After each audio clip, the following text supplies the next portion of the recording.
I don't know what to say, man. Like the Lakers was. I mean, it's the Rockets, man. Like you supposed to get that game. Like you go into overtime and come out flat, and Houston came out ready, and it just goes to show you, man, them old man legs that they got on that squad come back to bite them, man. And you can tell it. You can tell them this is like basketball is a young man's game, and I think football, all sports, are a young man's game, man. Like at some point, you ain't got it no more. Serena had to find it out too. Like, at some point, she's like, "Look, man, I'm good, I'm smart, but you can't beat young legs, man." Yeah, I mean when Serena had her baby late, you know, Right? and she tried to come back a few months right after she had that baby, and it just wasn't working no more. No, and Yeah. that's what we seen with the Lakers, man. The Lakers, like, how many times we got to see them on national TV getting their cheeks clapped? How many times, man? How many times we got to see that? I'm kind of tired of looking at it. Well, I'm not even gonna front. I ain't even gonna lie, babe. I love it.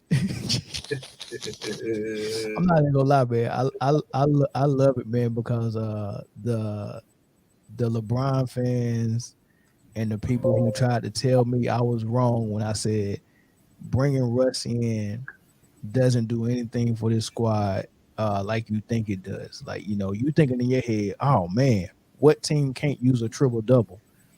That's what people think. They think that you can just grab a guy to get triple double and put him on your squad, and all of a sudden your squad becomes better. That's the only thing they think about. I'm like, no, you got to think about the basketball part of the X's and O's part, the psychology of it, and the fact that Russell just plays bad basketball. Like, for one person to get a triple double on your team consistently, that means that your big men can't rebound. And if your big men can't rebound, that means your team is trash. Huh? Yeah, I'm not disagreeing with you. I'm not. So Mike said Mel working on the most hated man on podcast with all this Laker talk, man. No, it ain't gonna be no Laker talk. The only reason why I even mentioned them first is because I was just watching the game and they just lost to the Rockets in overtime. So, I mean, we came on here to talk about Western Conference, even Eastern Conference playoffs, and just give a quick little preview of what we think might happen, and then we go roll into some football, and then we go end it. So, but you know, that was fresh on my mind because they just got their cheeks clap, man. But anyway, we can go ahead and introduce the show, man. Corey is here, and I am here as well. And this is Man Down Podcast, and we do want to shout out our sponsor, the Sports Cave. Their link is in the description if you want merchandise, sports related, whether it be snapbacks and hats, jerseys, you know, uh, things of that nature. If you want to go ahead and check that out, check them out on their IG or the website, and it's in the link in the description. But other than that, man, where do we start? Where do we start? Should I show you the? Let's start here. Let's All start with right. the Western Conference, right? Um, so the Lakers just lost. They are the Pelicans. Did the Pelicans win? If the Pelicans won, then the Lakers go be in that 10th spot. And if Let's that's the see. case, but so what? 7, 8, 9, and 10 are the teams that participate in the play-in. Um, 8, 9, and 10, right? 7, 8, 7, 8, 9, 9. 10. Yep, 7, 8, 9, and 10. Right, and I want to say the bottom half is the one that's got to win twice to get in, and the top half, whichever one wins, dealt win. Pelicans Uh, lost 108, 102 okay, so to the Magic. Lakers still in the hunt, but it ain't looking good. So look, so I like to say this. Let's just skip the top. Phoenix, Memphis, Warriors, Jazz, Mavericks. Let's not even talk about them. Right, let's talk about this play in right now. And Pelicans, Lakers, Clippers, Timberwolves. Let's talk about those four teams, and let's act like those are ones that go be for the play in. who do you think the favorite is if AD comes back healthy? Um, who do you like out of those four teams to come out of the play-in? Minnesota. Okay, so correct me if I'm wrong. I think this is how it works, right? So I let for the play-in, I want to say let's say seven will play 10, eight will play nine. Is that how that's going to Yes. work? Yes. And if seven beats 10, they're automatically in Yes. with seven, right? Yes. And if um if eight beat nine, are they automatically in at eight? Yes. Okay, but So if nine beats eight, then they got to play again. and they would have to play who? It's kind of confusing. If nine beats eight, right? Then eight nine beats eight. Then nine would have to play 10, right? And then the winner out of that game. No, how is it? No, Yeah. if seven beats 10, 10 is automatically gone. If nine beats Yeah. eight, then they have to play again in order to. It's like the best of three series. Whatever the case may be, we know that How it gets once confusing is if somebody's going to have to win two games, so how and it get somebody, if it get how it gets confusing is if 10 wins. yeah, If 10 wins, then 8 has to beat 10, right? And right, then the winner out of that has to play 7 again. You see what I'm saying? yeah, That's when it gets confusing.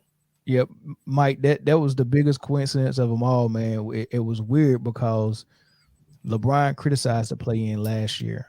Um, It's his I idea. yeah, yeah, he was for it in the bubble, but maybe he just meant for the bubble, but they adopted it for the long haul, and um, it looks like 2 years in a row he's going to need to play in to even get in the playoffs, right?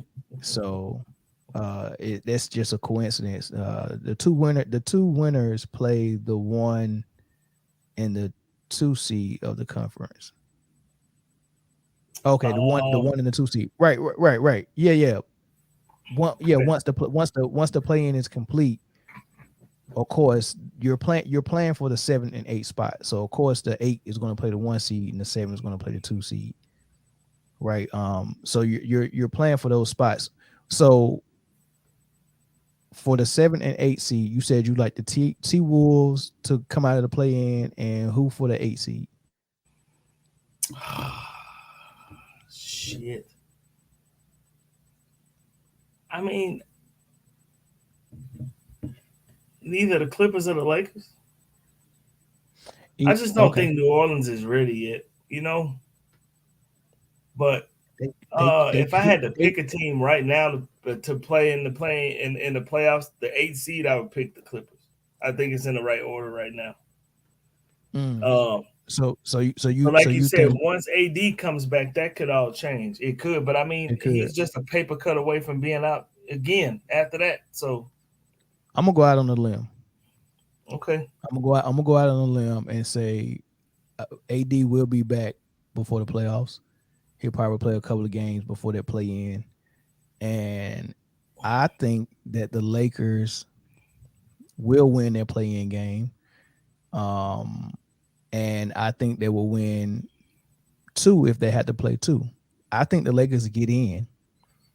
However, um, they can't beat Phoenix or Memphis in the first round.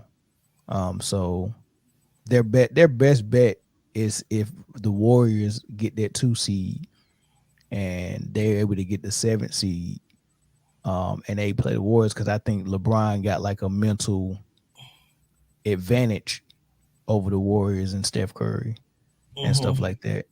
So I think he might be able to pull that off with if AD's back and healthy. Just my opinion. So I think it's still a little bit of life left Yo, there for you trying to get in good with the Brownites. no, I'm just saying, like, I mean, because because like you said, Memphis. I mean, not Memphis, but New Orleans. I don't think they're ready for that pressure if they got to play a They play in and they're not ready it's a yet. one game. Yeah, yeah. I think they'll crumble. But hey, CJ McCollum is a dog though, so you never He know. is. He is. Is Paul George or Kawhi Leonard playing yet? So this is interesting. So Kawhi Leonard, they just reported yesterday because they, it was only a rumor that he can possibly come back this season, right? But now they're saying that he's participating in full blown workouts. Like he's playing basketball 100%. They just ain't ready to, yeah. And Oh, and PG-13 is playing ball too, but not like he not not at playing that level yet. 100%. Yeah, yeah, nah. So But they his was both just could be. a They both could elbow be. injury. They both. Yeah, they both could possibly be around Facts. come They playoff both could time. come back. Facts. That makes things real interesting. Yeah. So that's the play in. Now you got your 1 through 8 now, and looking at it now, tell me what you predicting for the Western Conference Finals. You ain't got to tell me who gonna win it. Just tell me who gonna be playing in the Western Conference Finals.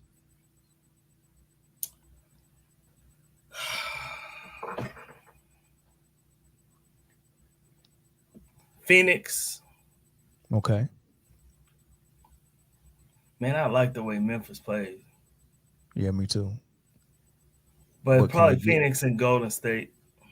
man? This is a real evenly, like, 1 through 6 can give people. Well, I'm not gonna say the Mavs.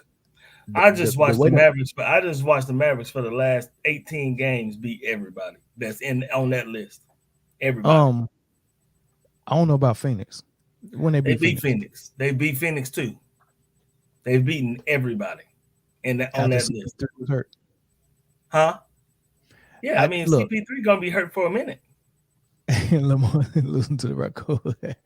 What's up, Lamar? What's up, Lamar? ILW Sports, man. Are you doing night out tonight, Lamar? I know you pissed off about them Lakers. You know Y'all go he check going out live. ILW Sports, man. Check out the YouTube page. Um, so this my thing about Luca. Mm-hmm. And Jason Kidd is trying to change this, but they still rely on it a lot, and that's just him going 1-on-1. And I just don't think you can beat good teams 4 times in the playoffs with Luca doing that 1-on-1, especially when he ain't even in the best of shape. Like they're just gonna all they really got to do is use the James Harden approach that the Warriors use, and let him wear himself out for 4 quarters. And if the game is close, he's not going to have the juice at the end. And that's what the Warriors did with James Harden when he was with the Rockets. And everybody was like, man, the Rockets was keeping up with the Warriors and this and that. But if you notice, they always fumbled the bag in the 4th quarter. And I was listening to Draymond Green podcast a week ago, and he said that was by design. Our game plan for James was either we can spend all this effort trying to guard him and double him and get the ball out of his hand. He's still going to get 30 regardless, because we can't be on him Can't all stop the him. time. So Yeah. he's going to get his 30. But if we're doing all this doubling and helping, he's going to get 30, and one of his shooters or 2 of his shooters is going to get 20 as well. Okay. So it was like, you know what? Let's just guard him 1-on-1 as tough as we can and let him shoot his brains out for 4 quarters, right? Mm-hmm. And he'll get 35 or 40, but nobody else go get nothing. And then when he need him in the 4th quarter, they're going to be cold because he was carrying them the whole game. But James Harden is going to be gassed at the end, right? Right. That's all you got to do for Luka. Put somebody on him and make him go. I mean, he wants to shoot every time anyway. I Just don't like the give him way any options to I like the pass. way Finney Smith has been playing. I like the way Jalen Brunson's been playing ball. Um, Dinwiddie been playing his ass off since he been in Dallas.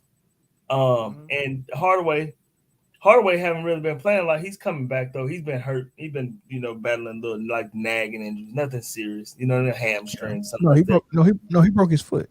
I know he broke his foot, but he had a what you call it too. He had a hamstring injury. Like this was like Yeah. coming up, like getting ready, coming back from the game. He pulled the muscle.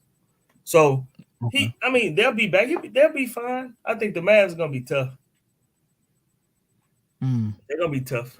They're gonna be a tough out. I Regardless. feel Jason Kidd relies on Luca until he can find the other pieces that will help lighten the load. Yeah, Well, he got Dinwiddie, and Dinwiddie is able to do that, and so is Bronson.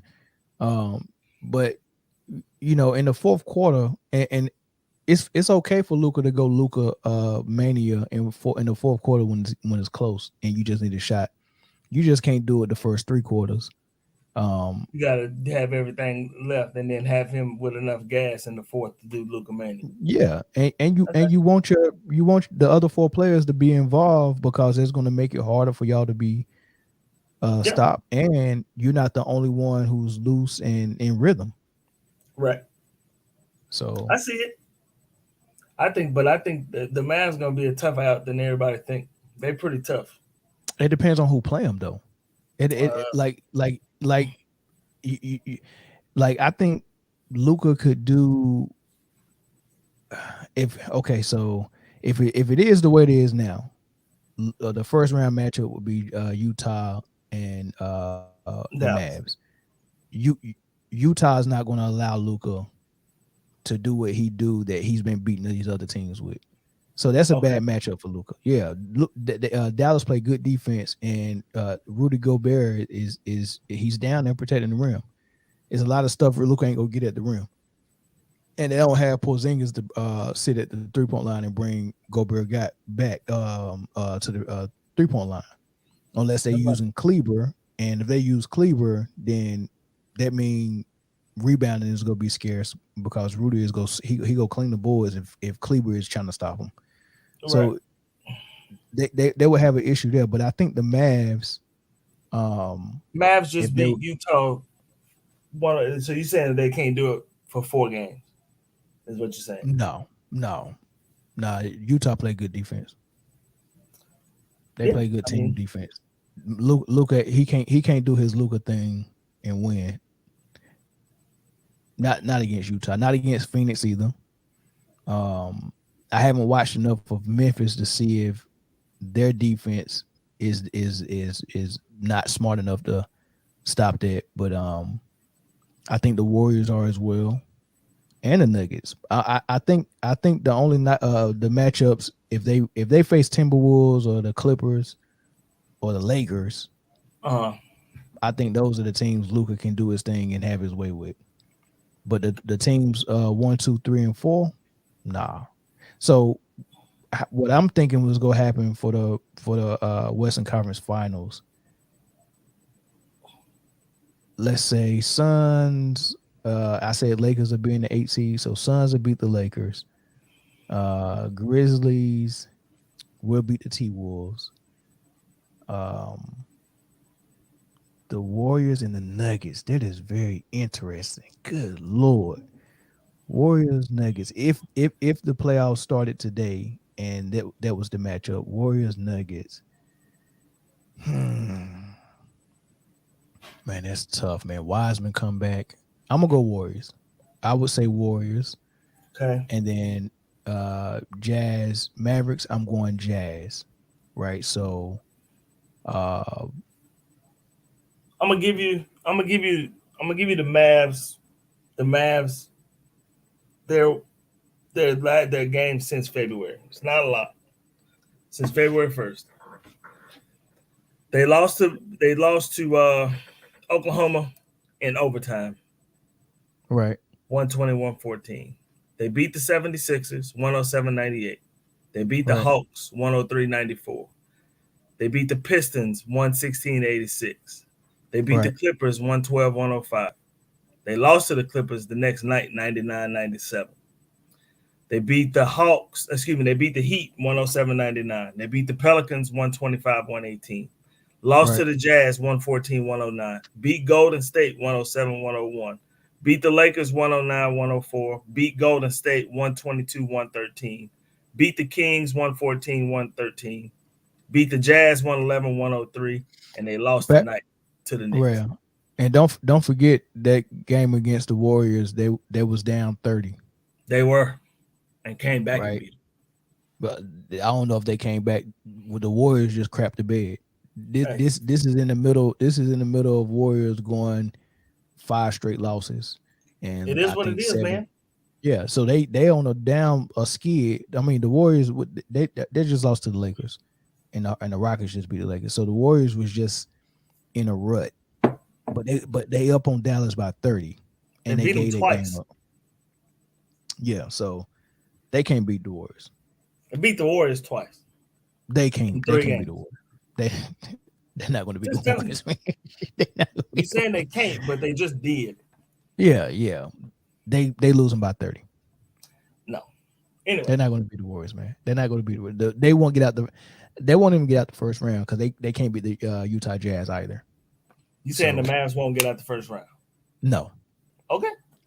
Mavs not getting out the first You round. heard it here first, people. That's facts. They're not getting. Well, it depends on who they see. If something changed because if you look All between those four, teams are five, within 3 games of each other. Yes. right? So four, 5, 6, and 7, all that can be changed.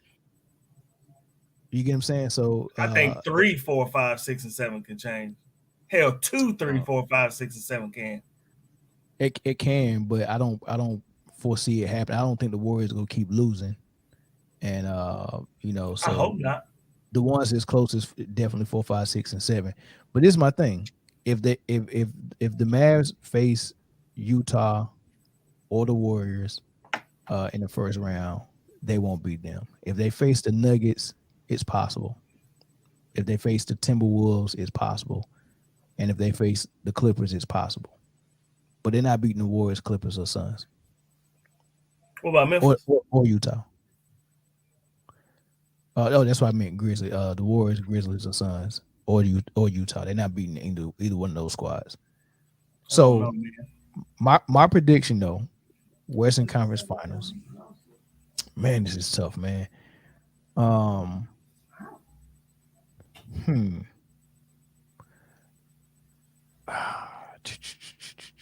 This is real tough. I want to say Suns Warriors.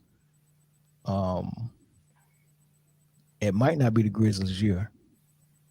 But I think Suns Warriors will be the Western Conference Finals. I think I said the same thing.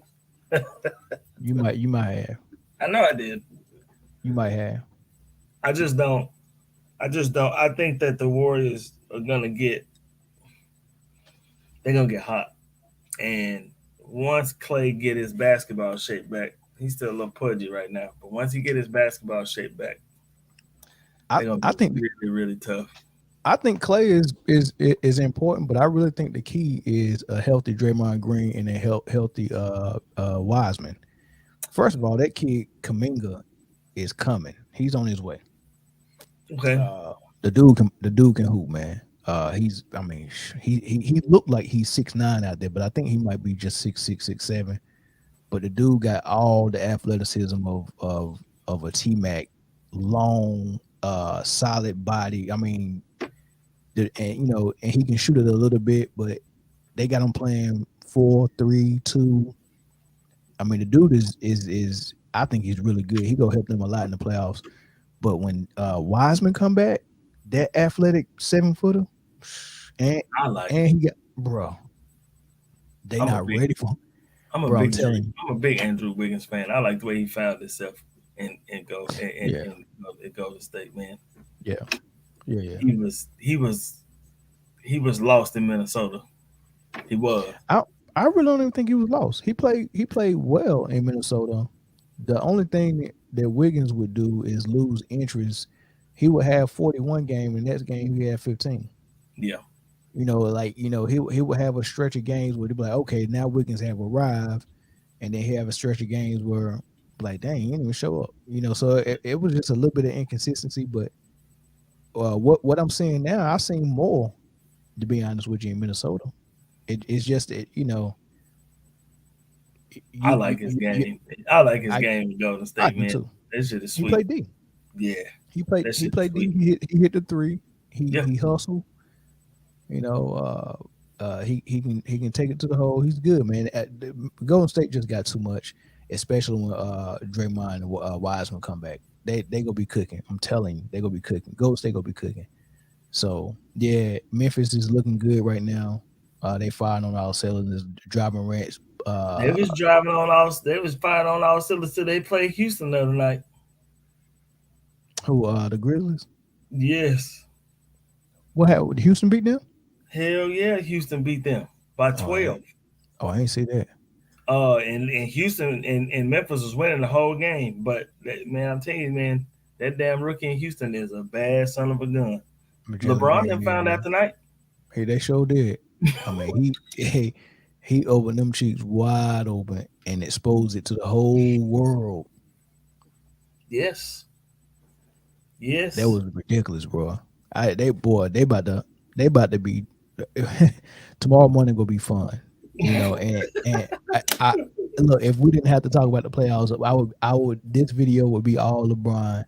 But I'm tired of cooking LeBron, man. Especially when his fans don't come on his fans make they him don't easy to cook. yeah, but they don't come in. They don't make it easy to come and talk with us, man, and debate. They don't want to talk. You know, They only want to talk Lamar when it's said going good. Lamar said the Warriors are deep. They got dudes on the bench. They got that's putting in work. Kaminga, Peyton, exactly. Yeah. Poole. I ain't even go try to say the other dude name. But his dunk contest was trash. Poole. The Suns are balling. But I think Golden State ain't even at full strength. You're right. Golden State ain't at full strength. They're not, man. But it should be a good series. Phoenix and Golden State in their conference finals. I think that's what it's gonna be. All right, let's go to the East. Heat got the number one right now. Another surprise that might be in their play-in is the Nets, because I doubt they'll catch Cleveland and get that 6th seed. It's possible. Hey right? man, shout out to the Cleveland Cavaliers for playing good basketball. They playing real good basketball. Garland is playing really good basketball. Hey man, I'm happy for him. I'm happy as hell. They don't need LeBron's ass. Yeah, they proven that. So what you think about the Nets being in that play-in position, just like the Lakers? Depends on if they have to play home or away. If they You play know, at home, they gonna lose. can we still call him Westbrook? I tried Cuss your not ass to out if call you him do. that ever. I tried not to ever call him Westbrook, man. It's just too obvious. There ain't even no point in calling him Westbrook. It's just too obvious, man. You ain't even got to say that. You ain't even got to say that. But yeah, the Nets, they at 500. They won the other night, right? It's too much turmoil, man. It's too They, much they, going on. they do got a lot of going on, and Too much. I don't know if you seen me post in the group, but I said that they offense. Steve Nash don't have an offense installed that looks like championship offense to me. No, that I they get their agree. points hard. It's hard to get their points. It's hard. I don't think he can really install an offense because he don't know who his point guard is going to be from night to night. I don't think that's the issue with the offense. I just think I do. he's not capable of install. Look, I don't care who my point guard is. You got Kevin Durant. How you not install an offense that can get him easy buckets? The only reason why Kevin Durant scores is because he's an all-world scorer. Steve Nash ain't drew up a play. They got Kevin Garnett an easy shot yet. I ain't seen him hit an open shot yet. All his shots are contested. Every last one of them. I was like that. Like I've never seen that many contested shots on a 30. Like everything looks hard out there. Everything. Now I agree.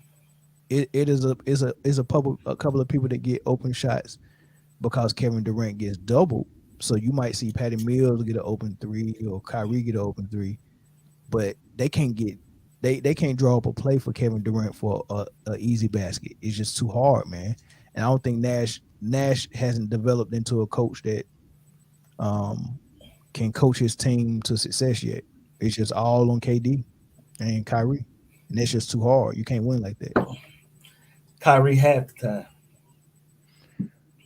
Half the time, we'll see what happens. They need to fix that before the playoffs start, man. Or you just wasting time. You know what I'm saying? I mean, Like if they don't fix it, at this point, man, there ain't no point to even talk about that. To be honest with you, it's like, true. cause it's either they go do it or they're not. You know, Yeah. I mean, and it's a mute point to me. The dude made a decision that I'm not gonna get the jab, and I understand that, and I don't feel like I don't think it's a basketball issue, so I don't want to bring it up when we're discussing basketball. That's my thing. Okay. That's fair. I mean, I, but you can. I mean, if that's your point, then I'm here for it. I'm just saying, like, to I me, mean, I mean, my point is that it would suck, right? It would suck to have a game 7, right? And the right, game 7's in Brooklyn, and your right, best player, well, your second best player, can't play because of a shot.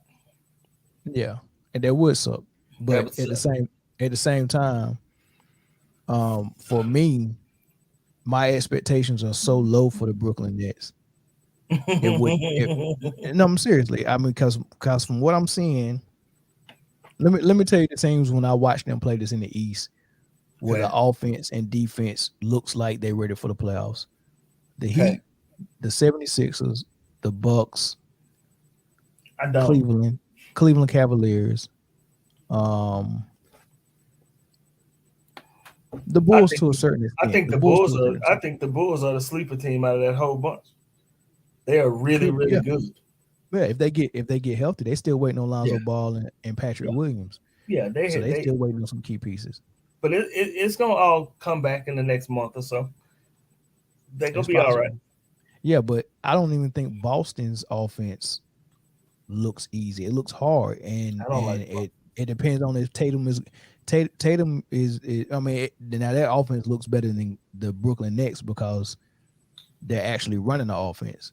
But sometimes they get stagnant like Brooklyn as well. And if Tatum's not hot, then that It's offense true. can be stagnant as well. It's But true. out of all those teams, Brooklyn Nets has the worst offense out of the top 8. They got and they should. The Nets are a victim of time. They would have to fight out of the play-in because they were never at full strength, and now they will have to use the rest of the season for team building purposes. It just ain't their year, bro. Like if their offense was fluent and they it looks good and like put it this way, I'll give you an example. The Clippers don't have Paul George or Kawhi. They're both injured. If Right. both of those guys came back before the playoffs, they would have pretty much the same thing to worry about that the Nets have, which is we got two guys, actually our best two guys that we got to work into our offense right before the playoffs. On top of them having to work into game shape, so they have just as much obstacles as the Brooklyn Nets do. However, looking at Ty Lue coach the Clippers, even without his two best players, they play really good offense to the It's a point very where it's a they're in the very same they're in the same very fluid position on offense. the west side as Brooklyn is in the 8 seed without their two best players. So I would feel more comfortable with those two guys getting implemented into their system because I'm seeing that system work. Now, Right. when KD was out and Kyrie was missing half the ball games, I didn't see any flow to the Brooklyn Nets offense that made me feel good like Steve Nash got them on a clicking on all cylinders because they I not. got you. It So makes sense. I yeah, so understand what you're saying. without all the other stuff that's going on with them, they just don't look good. I'll be shocked. I'll be shocked if they get out of the first round. I would be shocked because let's say playoffs start today Uh-huh. and they come out. Let's say the play in after the play in they beat the Hornets or the Hawks or whoever they play in the play in and they able to make the playoffs. Right? They would Right. be playing the Heat in the first round. That's a tough matchup. The Heat go send them to the crib. They got PJ Tucker, who was the guy that they put on Kevin Durant when they played the Bucks. And even though Kevin Durant hit 50 on him one game and did all this stuff, he wore Kevin Durant out He did to the wear him point. out. He wore him out to the point where he hit that three, the sending him in overtime with his toe was on the line. He worked. KD didn't have nothing left in overtime. He worked him out so bad it made his mama tell him it ain't this basketball, not football. Right, wore him out. So now he's on the Heat, and you think he ain't telling Coach Spoelstra and Pat Riley, hey, look, I can get KD 1-on-1. We ain't got to double him, and all of that, right? Yeah. And then they got guards that can play defense. They got Oladipo. They got Jimmy Butler. They got all these dudes they can throw on Kyrie. Vic They're gonna came make back. like yeah. It's going to be over. They won't beat the Heat in the first round. They won't beat them in the first round. I haven't seen them play yet. The Heat. Yeah. I mean, I haven't seen them play yet. It's a typical Pat Riley and Coach Sproles defense and ball movement and smart basketball. Good looking team. Sounds like a winning combination to me. Yeah. So they won't get out of the first round. I'm all about defense. That's why I don't like Philly. Okay. So tell me about Philly. How far you think they're going? Right now it's good because it's new, right? But we know what happened to James Harden. You put pressure on his ass. He gonna fold, and then as soon as he start folding, that's when Embiid is gonna start running his mouth, and he gonna quit on their ass too. I'm just telling you that dude is soft as shit. Yeah, he different. He different, man. Like but you gotta look at it this way. And he said so many weird things, right? Like he go to Philly and then say this was always my first choice and all this crazy stuff. That's what he's supposed to say, though. Yeah, that's what he's supposed to say. But this is what I think happened. I think he looked over at Brooklyn. Well, first of all, they fired D'Antoni in Houston. They fired Morey in Houston, and Morey was a James Harden guy and let James Harden do and say whatever and play however he wanted to, right? So, he was enabled by Morey. He liked Morey. They got a relationship. So Morey's gone, D'Antoni's gone. So James Harden is like, I want out. And it was like, wait. Let's try to rebuild, real quick. We're going to hire Silas. He's a black guy. We're going to bring in John Wall. We got rid of Russ. We're going to bring in John Wall. And we're going to sign DeMarcus Cousins. Let's see if you can fit with him. James Harden wouldn't have it. He said, I want to play with them, right? He straight up told DeMarcus Cousins and John Wall, I don't want to play with them. He said that. He said that last year. Then he forced his way out of Houston, and he looked over at Brooklyn and was like, they're playing pretty good over there. Even though they was winning and everybody was saying their defense didn't look good, he looked over there and seen Kyrie Irving and KD and was like, oh, that's an easy chip. Yeah. Easy chip, right? They both healthy. They hooping.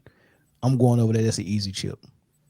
So he went over there and joined them, and it probably would have been an easy chip, but guess what? Kyrie twisted his ankle against Milwaukee, and Harden messed his hamstring up real bad, and then they left KD out there by himself. He tried to do what he could do. They didn't get to the championship. Milwaukee ended up winning it.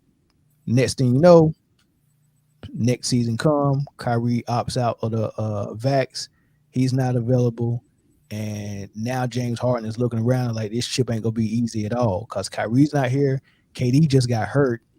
And the whole time, Daryl Morey is over there ringing his phone, telling him, look, we can get you over here in Philly, team you up with Embiid and Doc, and then we can let you look. You don't have because and he was the third wheel in Brooklyn. He was always like Kyrie was the guy getting all the points. KD was the guy getting all the points. Harden, he had to be an assist guy. Morey sold him on, hey, you come over here, you the man again. Right. You can take all your shots you want, your step backs, you can take all the threes. We go let you have the ball all the time and get all the assists, and then Embiid go get you 30. So that's what he was like. You know what? That's a better. He gonna get you 30 cleaning up your mistakes. Right. So he was like, "Look, that's a better situation." He was like, "All you got to do is force your way out of Brooklyn, and we'll do the rest in the media, and then we'll send Ben Simmons over there for you." That is classic tampering.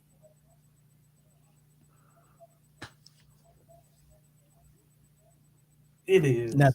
now tell me you That is didn't think like that's the what happened. definition of tampering. Sure, but they can't prove that happened though. You're Lamar right. said Philly will get bumped out in the second round. It's possible, very possible. Harden, a BLC Cup, titties over titles.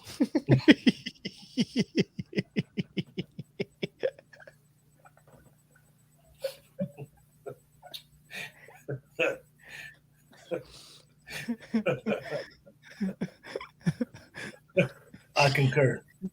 Yeah, I he chose concur. titties over titles, man. I He he concur. he, he really did. But I concur. um, they might go out in the second round. I can see that. Hold on, let me pull it up. I can see that. Well, either way, so Philly going first round, Philly would have they would beat the Raptors, right? 27, Um 36.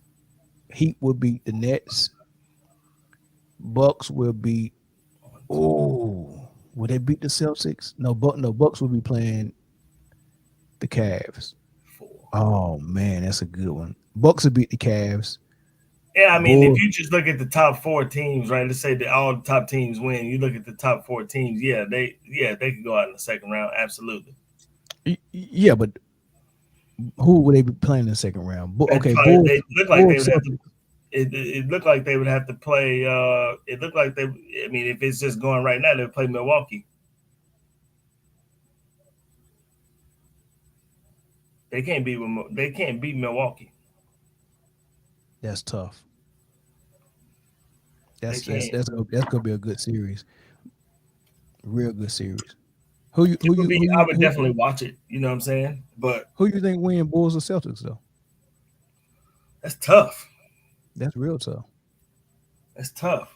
If the Bulls get healthy, the Bulls. I'm with you. I'm gonna go Bulls on that. I'm gonna go Bulls Yeah. on that. And yeah, that second round, Bucks and Philly, that is a tough one. Shit, I And like the who Heat and the Bulls. If the Bulls are healthy, that's tough. it is, man. Man, this is gonna be a good play. This is gonna be a good playoffs, man.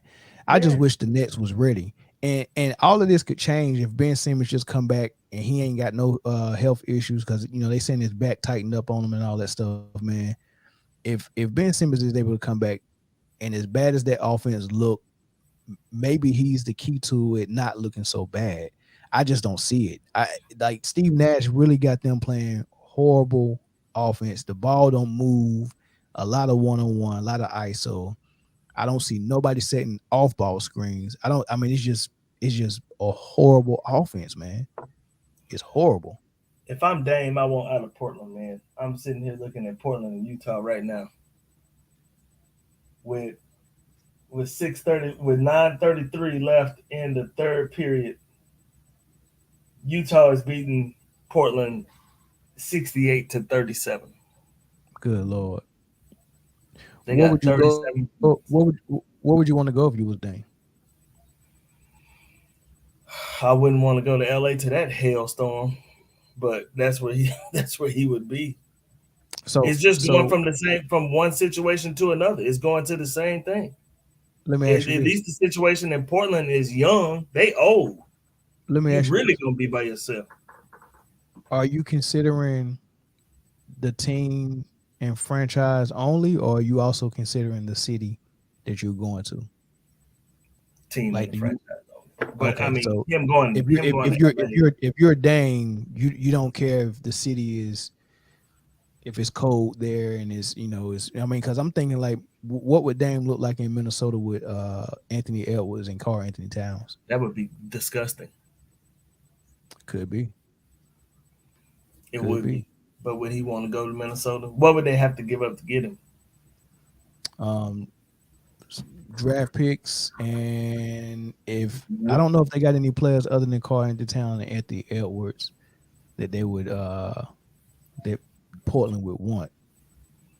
You gotta Um, you gotta keep them two. You gotta add him to the mix, right? You right, can't take right, one of those two and take one of them away. You right, understand what I'm saying? right. Yeah. Yeah, What would it they had to be offer? worked out. Yeah, and then Bradley Bill as well. He got a player option coming up for about 37 mil. He can opt out of that and then go somewhere else. A lot of people say he might go to Philly. Titties over titles. Boy, the playoffs is gonna show us something real good. I mean, we about to find out if Harden He's is built for not. this. He's not. Built for this, man. He's not. Lamar said, "I'm sorry, man. That's unprofessional with Ben Simmons not being ready. He ain't played. Why isn't he ready?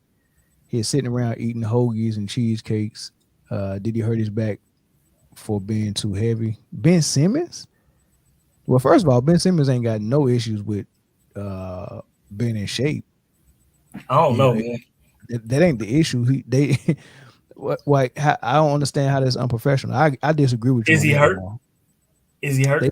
They said when he first came back, once he started playing, he tweaked his back. So he tweaked his back, and that's what the report is. He tweaked his They back. also said Luca. They also said Luca had a sprained ankle. Okay, what that mean? He was fat. Who Luca? But that's a totally different story. And I This don't ain't know. this ain't Dallas, and this ain't a player that struggles with his weight. How do we know? We ain't seen him in a year. Ben Simmons, when have you ever seen him struggle with his weight? I mean, I mean, at least I'm have a saying history. At least have a history of it there before you make the accusation. it don't matter. I mean, obviously something was wrong. If he pulling muscles while he's trying to get in shape, that means he was out of shape. No, I don't think that means that. Okay. I I don't hope think that. not. I mean, it's your back, Corey. It ain't your hamstring, I got you. Cool. right? You can literally hurt your back lifting something too heavy. Cool. Got you. So yeah, I disagree with that, Lamar. At 38. At There's 38. nothing. At 38, yeah. But at 24, no. There's nothing unprofessional. Well, I mean, you ask T Mac about how your back do at That's 24. different. Okay, different, right? He Ask, had a history. He had a who T-Mac. history of the back Okay, giving him so problems. so before your history with your back started, you had to start with your first Just back before injury, them right? hoagies and cheesesteaks, before you got a history of eating them things, you was eating them and you got fat. Boy, y'all just throwing stuff against the wall, hoping to stick. I know Like, you giving them the benefit of the doubt. I'm not. I agree. what's I wrong? agree with What's wrong Lamar. with giving it the benefit of the doubt, I though? agree with Lamar. There Okay, is so no way. Tell me how it's unprofessional. There is no way that you have not played the entire year because you don't want to play for them, wanting to get traded, wanting to get out of Philly, and not being ready to go when you got out. No way. And it's going to Let be me ask you a real question. hard to convince me otherwise. Let me ask you a question. Mm-hmm. Was James Harden ready to go when he got to Philly? Is he playing? After he missed 4 games. How many games has what's his name is? Ben Simmons? All About of them. Every yeah. single So no, last one of them. but answer the question. Was James Harden ready to go when he first got to Philly? Yes or no? He missed 4 games. Yes or no? Was he ready to Wait, go was before he? when he got He was in practice, right? Was he there with the team? Is Ben Simmons practicing? Can you answer the question? I am. I'm answering your question. Is yes or no? Was James Harden ready to go when I he would got say to Philly? yes. He was. The answer was no. To you, No, that's the your answer was no. My the answer was no. is yes. He showed no, like the You're reports not he gonna showed know up. the offense. You're not gonna know none of that. You're not just gonna come in one day and start playing. You're not gonna do that. You're gonna miss a couple of games. 4 is an acceptable amount of games to miss. All of them, no. Corey, do you know why he missed them? Huh? Do you know why he missed them? Do you know why, or do you know what they told you? What they told you? Okay. So from the reports, do you know why James Harden missed those first 4 games? Oh yeah, of course. Yeah. What? Why? He was hurt. Okay, his hamstring, right? Yeah. Okay, so he missed 4 games because of his hamstring that was trying to get that healthy, right? Mm-hmm. So he showed up not ready to go. Is he going now? Now, if Ben Simmons showed Let me up, let Ben me ask Simmons you showed this. up. Before I'm you about to say that, explain it. I'm about to explain it to you. before you say that, let me ask you this. Yeah. Have you ever hurt your hamstring before? No. You haven't? Okay. No. I can tell you by pulling my hamstring, that shit's not ready in a couple of days. It's not. Okay. But you know, James Harden been dealing with this since he pulled it last year. Okay. They just set him out of a back to back to for precautionary reasons for his hamstring. Okay.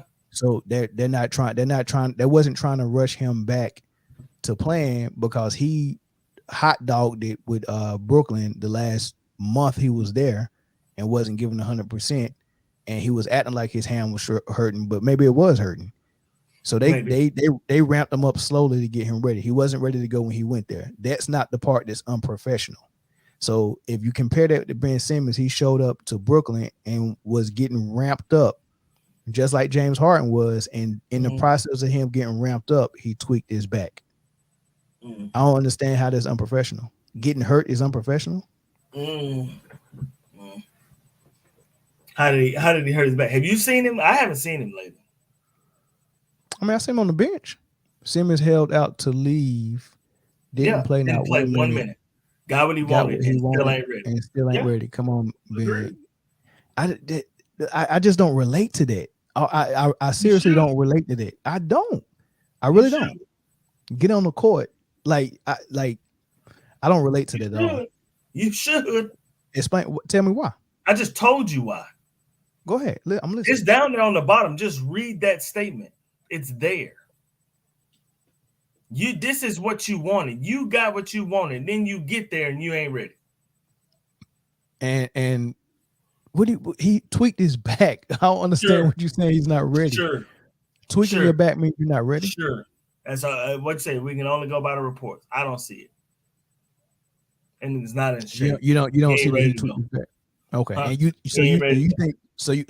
you think Ben Simmons is out of shape, and what else you think he's out of shape? First of all, there's no possible way he's in basketball shape because he haven't been playing basketball. There's no way. No possible way. Okay. So yeah, I think y'all off. Okay. I seriously think y'all off on that one. I hope I am. Yeah, we'll see. We'll see. I mean, and it's also possible that they just saying what they got to say, and they thinking that it's best to bring him on after the Philly game. Maybe that's their thought process. I don't know. That's fine. But yeah, I wouldn't call anything he did unprofessional. Showing up to a team and trying to work your way back on the court and tweaking your back, I just can't call it unprofessional at all. Wow. Everything y'all was saying with him being out of shape and all that stuff is just y'all assumption. There's been no reports that he's out of shape or everything that these teams say is an assumption. So a dude that cost you $35 million and ain't played and he ain't ready, he got to be out of shape. But we're still saying he's not ready, and that's the part where we disagree at. What tells you he's not ready? He's playing. Right, and he's not playing because he tweaked his back. Oh, okay. How do you connect that to not being ready? I hope so. Neither one of y'all have explained that yet. I know full well. You just haven't listened to the explanation. Just like I know full well, Luka didn't twist his damn ankle here in Dallas. He was fat. For Luka, that might be true. A different story, right? Okay, you're right. Yeah, for Luka, that might be true. But anyway, what has you believing that Ben Simmons showed up out of shape and not ready? Yeah, I'm gonna tell you this. If that's me, yes, I can. Yes, I can. It's an easy question to answer. If I'm a player that wants out of somewhere, and I go and I get what I want, I essentially get exactly what I want. You got life messed up if you think I ain't gonna be on the first one on the court in practice. Just teach me the offense real quick. I'm ready to go. I'm ready to go. Thanks, Condor Gamer. I don't like Ben, but I agree. I don't get how that means he's getting fat. You don't have to be fat to be out of shape. You don't have to be fat to be out of shape. That's pretty simple, Condor. It ain't hard. You do not have to be fat to be out of shape. Everybody's not Zion Williamson, man. Ben Simmons is nowhere near fat and out of shape. Nobody Not said nowhere fat. near. He His showed ass is up. He showed up ready, and he practiced and tweaked his back. I most like of the time what. when people, and you're an athlete, and this is what trips me out, right? That you know better, right? If you've been sitting around bullshitting doing nothing, and then all of a sudden you get what you want, oh shit, jump off the couch and start going hard right away, you're gonna pull or tweak something because your body's not ready to go. His body was not ready to go, and that's why he got hurt because his ass was sitting on the couch, bullshitting, not doing nothing. That's what you think? That's exactly what I think. Okay. Lamar said he should have been ready at the bench. Lamar, you keep saying he's not ready. Give me the evidence that he wasn't ready. He pulled some muscles trying to get ready. Lamar, Trying to ramp up, like you Lamar, said, ramp up. Right. Lamar, I just gave you the example of Harden showing up to Philly and doing the exact same thing. A week of practice to Where is Harden? Right. He didn't tweak his back during practice, Corey. All right, man. So what I'm saying, if Ben wouldn't have tweaked his back at practice while he was ramping up, then he would have been fine. So I'm gonna ask you again, Lamar. Give me the connection to not being ready and Ben Simmons. Gave you the connection 12 times. You just if don't he want to didn't hear it. if he didn't tweak his back, are you telling me that he would not be playing? That's what you're telling me? James Harden pulled his hamstring. He's still playing. He didn't pull his hamstring, man. Then what he do? He didn't pull his hamstring. Then what he do? What he do? He showed up to Philly and they said, we're working him back in. And he's missing these first three. I think it was 3 or 4 games. He missed those games, and it was on the report as hamstring. He didn't pull it. He pulled it last year. Okay. Yes, this I know. Is he playing now? Yeah, he's playing now because he didn't tweak his back during practice trying to get ready. Ben Simmons did tweak his back trying to get ready. Or trying to get revved up. So he tweaked his back because he was not ready. Yo, no, I'm not saying he tweaked his back because he wasn't ready. Not at all. I'm saying he tweaked his back because he tweaked it. Okay, that can happen to anybody. But James Harden didn't. What? But James Harden didn't. He didn't really pull his hamstring. No, I agree with you there. He didn't pull it. No, they sat him out for his hamstring. His hamstring is an ongoing issue. Yeah, I got you. I agree with you there. I agree. Right. So his hamstring is an ongoing issue, and they're trying to keep not trying to go too hard on his leg. That's why he didn't play that back to back. They kept him out for his hamstring. What's the best ability for any athlete? I mean, I'm supposing you want me to say availability. The exactly. Cliche. Is he available right now, Ben Simmons? Yeah. Is he? Yeah. Get out of town. Anyway, next topic, because you're gonna argue around this whole topic. Anyway. Nobody's saying fat out of game shape. That's exactly what I said too, Lamar. We talking exactly about the same guy who commitment to his craft has always been in question. No, it had. Listen, Lamar. Yes, y'all know y'all know me. Yes, y'all know me. And I'm big on being factual versus being on what the masses of mass media is. Well, the mass media is telling you that he tweaked his back, and you have no problem believing that. Hold on, Corey. Let me finish what I was saying. There's always a narrative, and the narrative gets perpetuated, and there's always factual and truth. I'm for factual and truth. So I'm trying to figure out who said he had a commitment issue to his craft. What? A commitment issue? Where are you getting that from? A commitment issue to his craft? That's crazy. I think Ben isn't ready mentally more than physically. That's just my 2 cents. I mean, that could be possible, man. I mean, but like I said, I really do think that they probably sat down and was like, yeah, let's get them ready. Let's get them learning the plays. And when they started looking at the calendar, it was like, oh, we got Philly on the 10th. Let's just bring them back after that. I don't know if that's true, but maybe that's what it is. And they're just saying whatever they got to say, his back or whatever. I don't know, but nothing about this situation makes me think Ben is not physically ready. Like, I mean, that's just a bunch of hoopla to me. Is being mentally ready not is it different than being not physically ready? Yeah, that's different. I think that's different because one is physical and one is mental.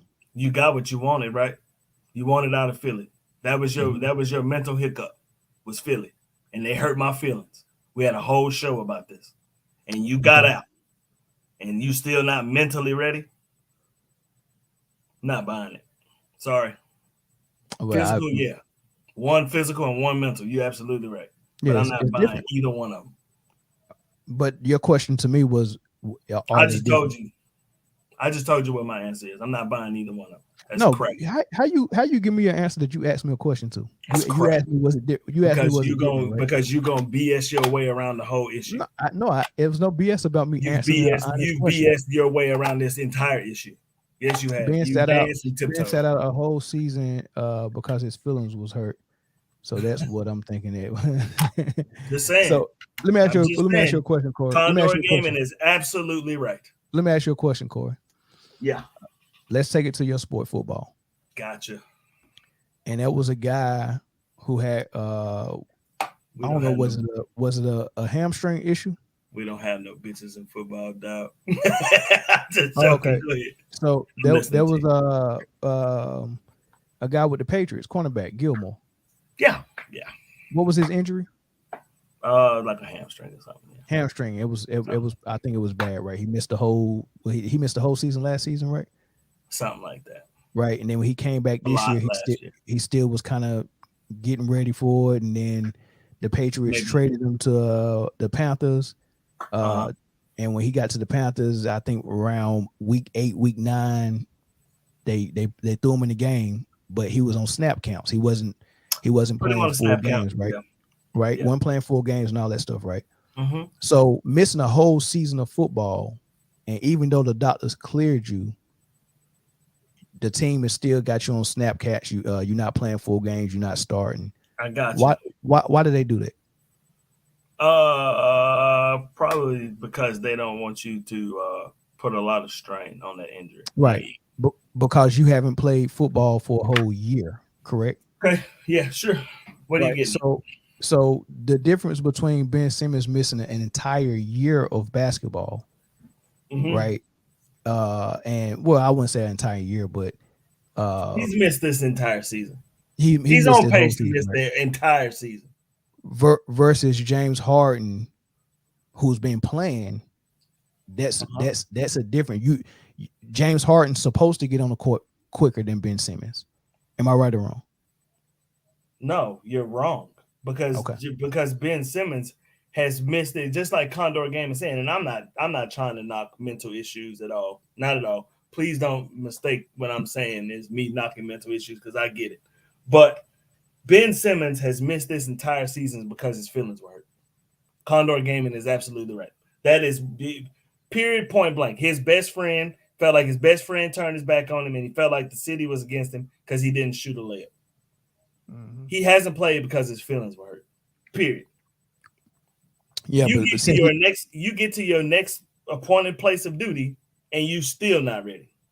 After missing an entire season, I just gave you the example. You're not ready. Why is he not on the snap count? Gilmore missing an entire season because of an injury, and the team making precautions to get him on a full game to prevent that injury from happening again. Exactly. Okay, so with Ben Simmons missing an entire season, he shows up, starts working out, tweaks his back, and they say, let's make sure that's 100% before we put you on the floor. Okay, so now how does that make you not ready? Nobody still can explain it. We'll go to the next topic. He shouldn't have been in shape now. He should but have been you still going in, playing but you comfortable, still and be connecting ready to not being go. in shape to something that you shouldn't be connected to. Tweaking Why? your back don't mean you're not in shape. Like you got to explain that. How does tweaking your back mean you're not in shape or Like I means you're not said, ready? 9 times out of 10, when you pull a muscle, especially at the beginning of something, training camp, whatever. Because right now, essentially, Ben Simmons is going through training. He ain't been nowhere, right? When Mm. you pull muscles like that, your body is not ready for the strain that you're putting it on under. Yeah, lower body extremity. I agree with you, but back different. Come on, man. Everybody who's had a back injury uh doesn't mean that they was out of shape. Larry Bird career was over because of back. Everybody that's pulled a hamstring T doesn't Mac mean that lost they're his out of career shape because too. of back. Scottie Pippen lost his career for a back. I mean, back issues is a major thing. Michael Porter Jr. just had his second back surgery. Like you can't connect tweaking your back to being out of shape. I can't. I It just can't. doesn't Just like compute. I can't connect. Just like I can't connect. I don't know if he tweaked his back for real or not. I can't connect not being ready when you get touched. Say that. Say I I don't said think that he from the tweaked very his back, beginning. and say that I think he's fat, and that's I what didn't say he was fat. I never said he was fat. I said he was out okay. of shape. He's That's out what of I said. shape. His ass Okay, so should have been in he's out shape of when he shape. got there. Okay, Period. and but you have no connection or proof I to this have out of no shape claim. connection to prove that he So tweaked his back in practice either. I I'm have no glad you're connection able to to. I have no say connection to say that. None right, whatsoever. and I'm glad And you're able to say just like I your know statement. that teams absolutely lie about injuries. You know that. Naughty Brand, what's up, Mitch? I knew Ben Simmons slander was going on. I popped right up in time. You did. The game is tomorrow. That's go. I mean, that's gonna be an interesting game, man. How you think this gonna go? Where is You it in guys both Philly? were right. Overall, I agree with you're tweaking the back point, but in case I think Ben ain't ready, yeah, I don't know, man. Where's the game in Philly? The game's in Philly. Oh, it's gonna be good because the Kyrie gonna play. I don't think. I think it's gonna be a blowout. I don't. I Philly plays a better. They got a better offense. They just do. Um, it'll be a blowout. The Nets won't really be in that game, unless KD and Kyrie just playing lights out. You missed my point, man. Ben should have been ready as soon as the trade went through. He wasn't. Then all of a sudden he tweaked his back. Come on, man. It looks and sounds like crap. It probably is crap. What does ready mean? Like James Harden wasn't even ready when the trade went You are down. going to come up with every excuse in the world for this cat. That's why I'm even tired of talking about it. You just dance Corey, around the fact. you tired of talking about it because you don't I even know know what I'm I'm tired of saying. talking about it because you're not gonna listen. That's why I'm tired of talking about You don't even know, and I think that's where a major problem is with you and having these disagreements is it. Oh, the well, here only we go. thing you want to happen is someone to listen to you, but you don't And listen I to what I'm think saying. that You don't even your know. major You problem don't even know is what my that point you is. want somebody to listen to you because there's 3 people in this conversation that are calling out that what you're saying is BS. But you want to be right, so you will say anything. How do we know? How do we know this? How do we know that? Man, come on, man. It's Right. just like this dude just said, man. He tweaked his back. Okay, yeah, you're right. He tweaked his back. Yeah, and he That's what still they're reporting. has not played. You're Yeah, right. but You're right. so if You're like I said, it's more probable if you think that he didn't really tweak his back, it's more probable that the team is saying that just to keep him out of this Philly game versus him coming up not ready. Like I keep asking Lamar to explain to me what not being ready means. Because if you're saying Ben Simmons should have been ready when the trade went through, Is he? hold on. No team is going to get a new player and then say, "Hey, you're playing tomorrow." Mm-hmm, Especially when he hasn't played the entire season. mm-hmm, I'm I, mm-hmm. and I'm trying to be Is he ready? very smooth the way I say this, but y'all sound silly if y'all think Uh-huh. that he was just gonna show up and jump on the court and he Nobody, had to nobody, nobody even said he had to show up and jumped on the court. All I'm saying is, has he Corey. jumped on the court yet?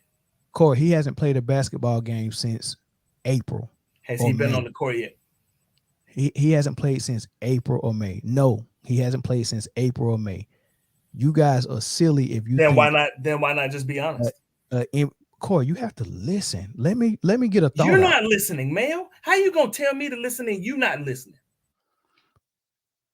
If a player comes in and hasn't played since May, hasn't played an NBA game, there's no franchise that's going to say you're going to play your first NBA game since May next week before we get our trainers out there and get you on the court and make sure that you're good to go before we put you out there. Because if they put him out there, just like you said, if you're trying to ramp up to NBA basketball, you could tear something. You could rupture something. It's just not smart to do it.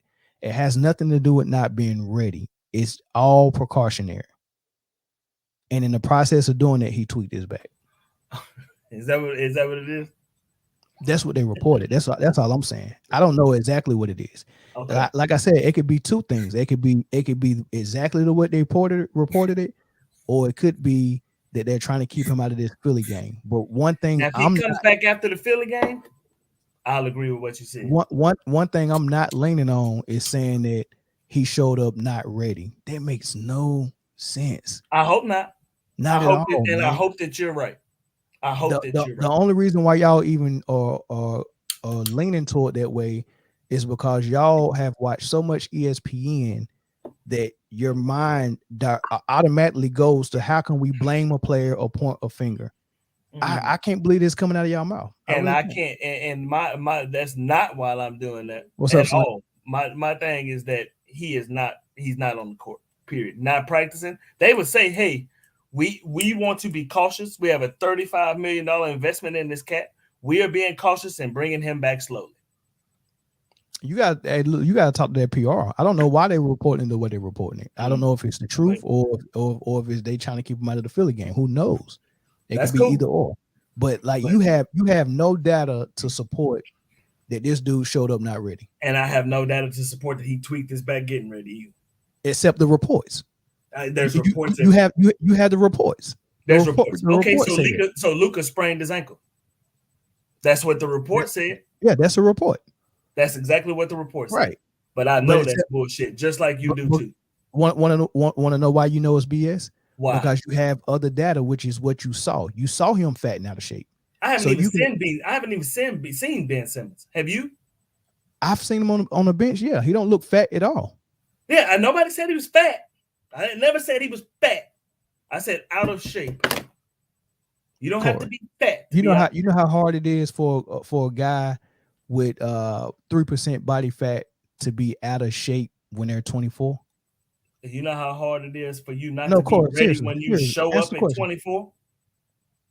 Seriously. Do you know how hard it is not to be ready to ball when you are 24? If you are 24-year-old Melvin Wall right now, I could put you on any court in the United States and you ready to ball right away, right? Right? I'm listening. That's your point. Am I answer my question, right? And you don't get paid to do this. Were you ready to ball? Answer my question. Yes or no? Were you ready to ball? Answer my question. Were you ready to ball? Don't try to be funny. Just answer my question. Are you ready to ball? Make a point. Are you ready to ball? Yes or no? Corey, what are you talking about? Are you ready to ball? Yes or no? This has nothing to do with this dude is a paid professional athlete. His ass should have been ready at 24 years old when he got there. Period. Right, end of story. See, you're trying to ask me that question. Am I ready to ball? But by you asking me that question, you're already implying that no. But the only thing I did was use exactly what you said and made a point, the same point. Exactly what you said. Do you know how hard it is for somebody 3% body fat at 24 years old? That's the same dude that ain't ready. No. What are you talking about? You said out of shape. Same cat that's not ready. You said out of shape. He's out of shape. He's not ready to go. I'm gonna just ask you one simple question. And don't try to win. Just answer the question. Mm-hmm. Right? You seriously think Ben Simmons is out of shape? Seriously? Yes or no? You think he's out of shape? Yes. Okay. I think he's not ready to go. Okay, and then and the only data point you have to support that is what? Is that he's not playing. Well, the reports say he's not playing because he tweaked his back. Okay. Yeah, So you're right. what data points do you have to support that he's out of shape? What data points do I have that he proved that he tweaked his back? I have none. The the reports say that. But I believe, but that's me The believing meta the media. Something that the you said meta earlier. Why are you wait believing this? This Wait, this wait, this, what? this You report said it didn't too. this report didn't come from a reporter. Where'd it come from? This came from the medical staff with the Brooklyn Nets. When? This came from the medical Then staff. where'd you? So you talked to the medical staff for the Brooklyn Nets? Is that what you're telling me? That's what news people get it from. They got it. Oh, They okay. can't come and report an injury. It's a protocol to report injuries for your team to Yeah, I make know. sure that they're legit. Yes, I know. All right. Well, so I know. don't play dumb. I'm not playing dumb. You're the one playing dumb. Like you don't know what the hell nobody talking about. And his ass ain't ready. Period. And he should have been. Look, you got exactly what you and, wanted. and I'm okay you with you. Every single thing that I'm okay. you wanted. I'm okay with you having that opinion that he's not ready. ready. However, I just want to put that caveat out there that hey, you don't have any data point to support your opinion. Yes, I do. And you actually have don't. something that some dude told you on ESPN. Lamar said the definition of not ready is that their N-word ain't on the court. I agree. 100%. And this is when you know you lost the argument when this is your it's not losing the argument at all. It's the truth. Ready means I'm ready to go. Lamar, if we suiting up tomorrow, can you play? For the 50th time, what does not ready mean? Read because it. What does the not ready mean? Definition is right there. He still ain't said that. It's there. What does not ready mean? Corey at least said he said he was out of shape. So Corey has explained to me what not ready mean. You keep making this blanket statement of not ready. What does not ready mean? Why is he not playing? Tell me why. He told you. Where is he not ready yet? No, you told me. Lamar didn't.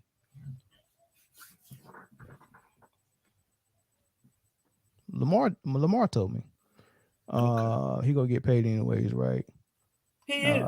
Ready or not, check don't bounce. It's true.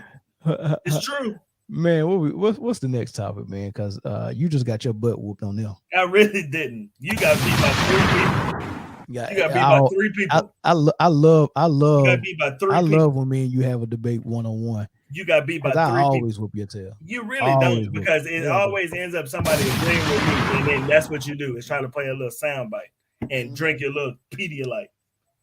Whoop that tail. What's up, Chris? Whoop that tail, man. You can't. No, and the dude that co-signed you. Look, you need a co-signer because you got bad credit. And the dude that co-signed you can't he can't even describe what not ready mean. You can't do it. Can't even describe what not ready mean. You can't do it. Can't do what? You can't beat me. Oh, I just did. You did. It's light work. That's light work. In your mind, you did. And that's your problem. In your mind, you're right. You can be way in left field, but you're right in your mind, and you'll go to sleep comfortably. That's a problem. Dirty Hills podcast. What's up, big dog? I still got to mail that stuff out. I still got some stuff they won that ain't even mailed. I got to get to the post office tomorrow and mail that stuff out. All right, where we at? So yeah, man, we discussed the playoffs, man, and what we think happening. Let's move to the MVP real quick. You got Embiid playing lights out. But now that James Harden is there, I think he's gonna lose some votes in the MVP race. Because that's how if you listen to the people that got votes and how they talk about it, if it's close, right? And I got 2 guys and it's close, and one guy got superstar help and the other guy don't. Okay. They usually go with the guy that don't got the help. So right now, Jokic don't have superstar help, but Embiid does. Ja Morant don't have superstar help, but Embiid does. I tell you what, I give you the Ja Morant one because I think that's who's gonna win the MVP because he is balling his ass off, right? Okay. But Cousins went right in and did the same shit Jokic is doing. Yeah, Cousins a ball. He's a baller. He's bad. He's a bad boy. Yeah. So I'm just saying. I think it's a 2-man race. I think it's Ja Morant and Embiid, and I don't even really think it's that close. Ja Morant is hooping his ass off. Kofi said the same thing. Ja Morant for MVP. Yeah. and he's the most exciting. That's what he said. That's I'm with the Ja Morant thing. I was with the Embiid thing early, but yeah, with Harden there, anything he do now is gonna get chalked up to him having a superstar beside him. because So it's easier. I'm good with Morant. It was one more though. I don't think Luka's in there though. They trying to squeeze Luka in there. They've been trying to get Luka the MVP since his second season. I'm gonna tell you this: if the Mavs keep winning basketball games the way they win tonight, they got their ass They whooped. they But want if they Luka, keep winning the way they keep winning, Luka gonna be right there, bro. They and want Luka to be the MVP so he gonna bad. have an inside track too. Mm, Not this year, not with John Morant. No, with the year that John Morant is having, nah, that dude, Yeah, I think Ja that dude gets is it, out of man. I mean, control. he's number 2 in the West. He don't have the superstar help. And you know what's funny though? Hmm. He got out to a fast start. Him in Memphis, right? And then he missed like 6 or 7 games in a row. He got hurt. And within that 6 or 7 game stretch, there was actually people saying, "Ah, the Memphis Grizzlies are still winning. They don't need Ja." They was actually saying it. And then Ja Morant came back his first game, and I think he went nuts. Beat a real good team. I still think he reminds me so much. His athleticism reminds me so much of Derrick Rose. Like the way he jumped that high. I don't like none. It scares me every time he go in the air. Yeah. Slim said it ain't like Harden been there that long. How they use that as a crush against Joe now, but because it's still 23 games left. He takes away a lot of the double team that was falling down on me because they didn't have nothing. They didn't have nothing to defend. Now they Right, have to defend that. So right. it's gonna make life easier for him. Yeah, they'll use anything to discredit somebody in the MVP race, man. Yeah. So James Harden being there for what 30 games, and Jokic not having somebody like James Harden, yeah, that the votes will go to Jokic or Ja. Or Luca. That's how they go do it. I'm not saying that's how I would do it, Or Luca. but man, that boy Luka don't even deserve to be in the conversation. What is he doing except Hooping. except Hooping ball his hollering? ass off. Oh, Slim, Hooping. since you here, Slim. Uh, before the season started, when we was talking about this Westbrook trade, you remember? And I told you, Westbrook's not going to fit because him and LeBron James do similar things, and the what made Westbrook famous is triple doubles, and he's not going to need to do that with the Lakers, and his other assets is non-existent. Like his only best attribute is, hey, if you give me the ball and let me keep it for 24 seconds out of the shot clock, I might either score or make a nice pass. But he's not going to play like that with the Lakers. And I told you it was going to clash and it was going to crash and burn. And we went back and forth. I whooped your butt in that debate just like I whooped Corey. And now,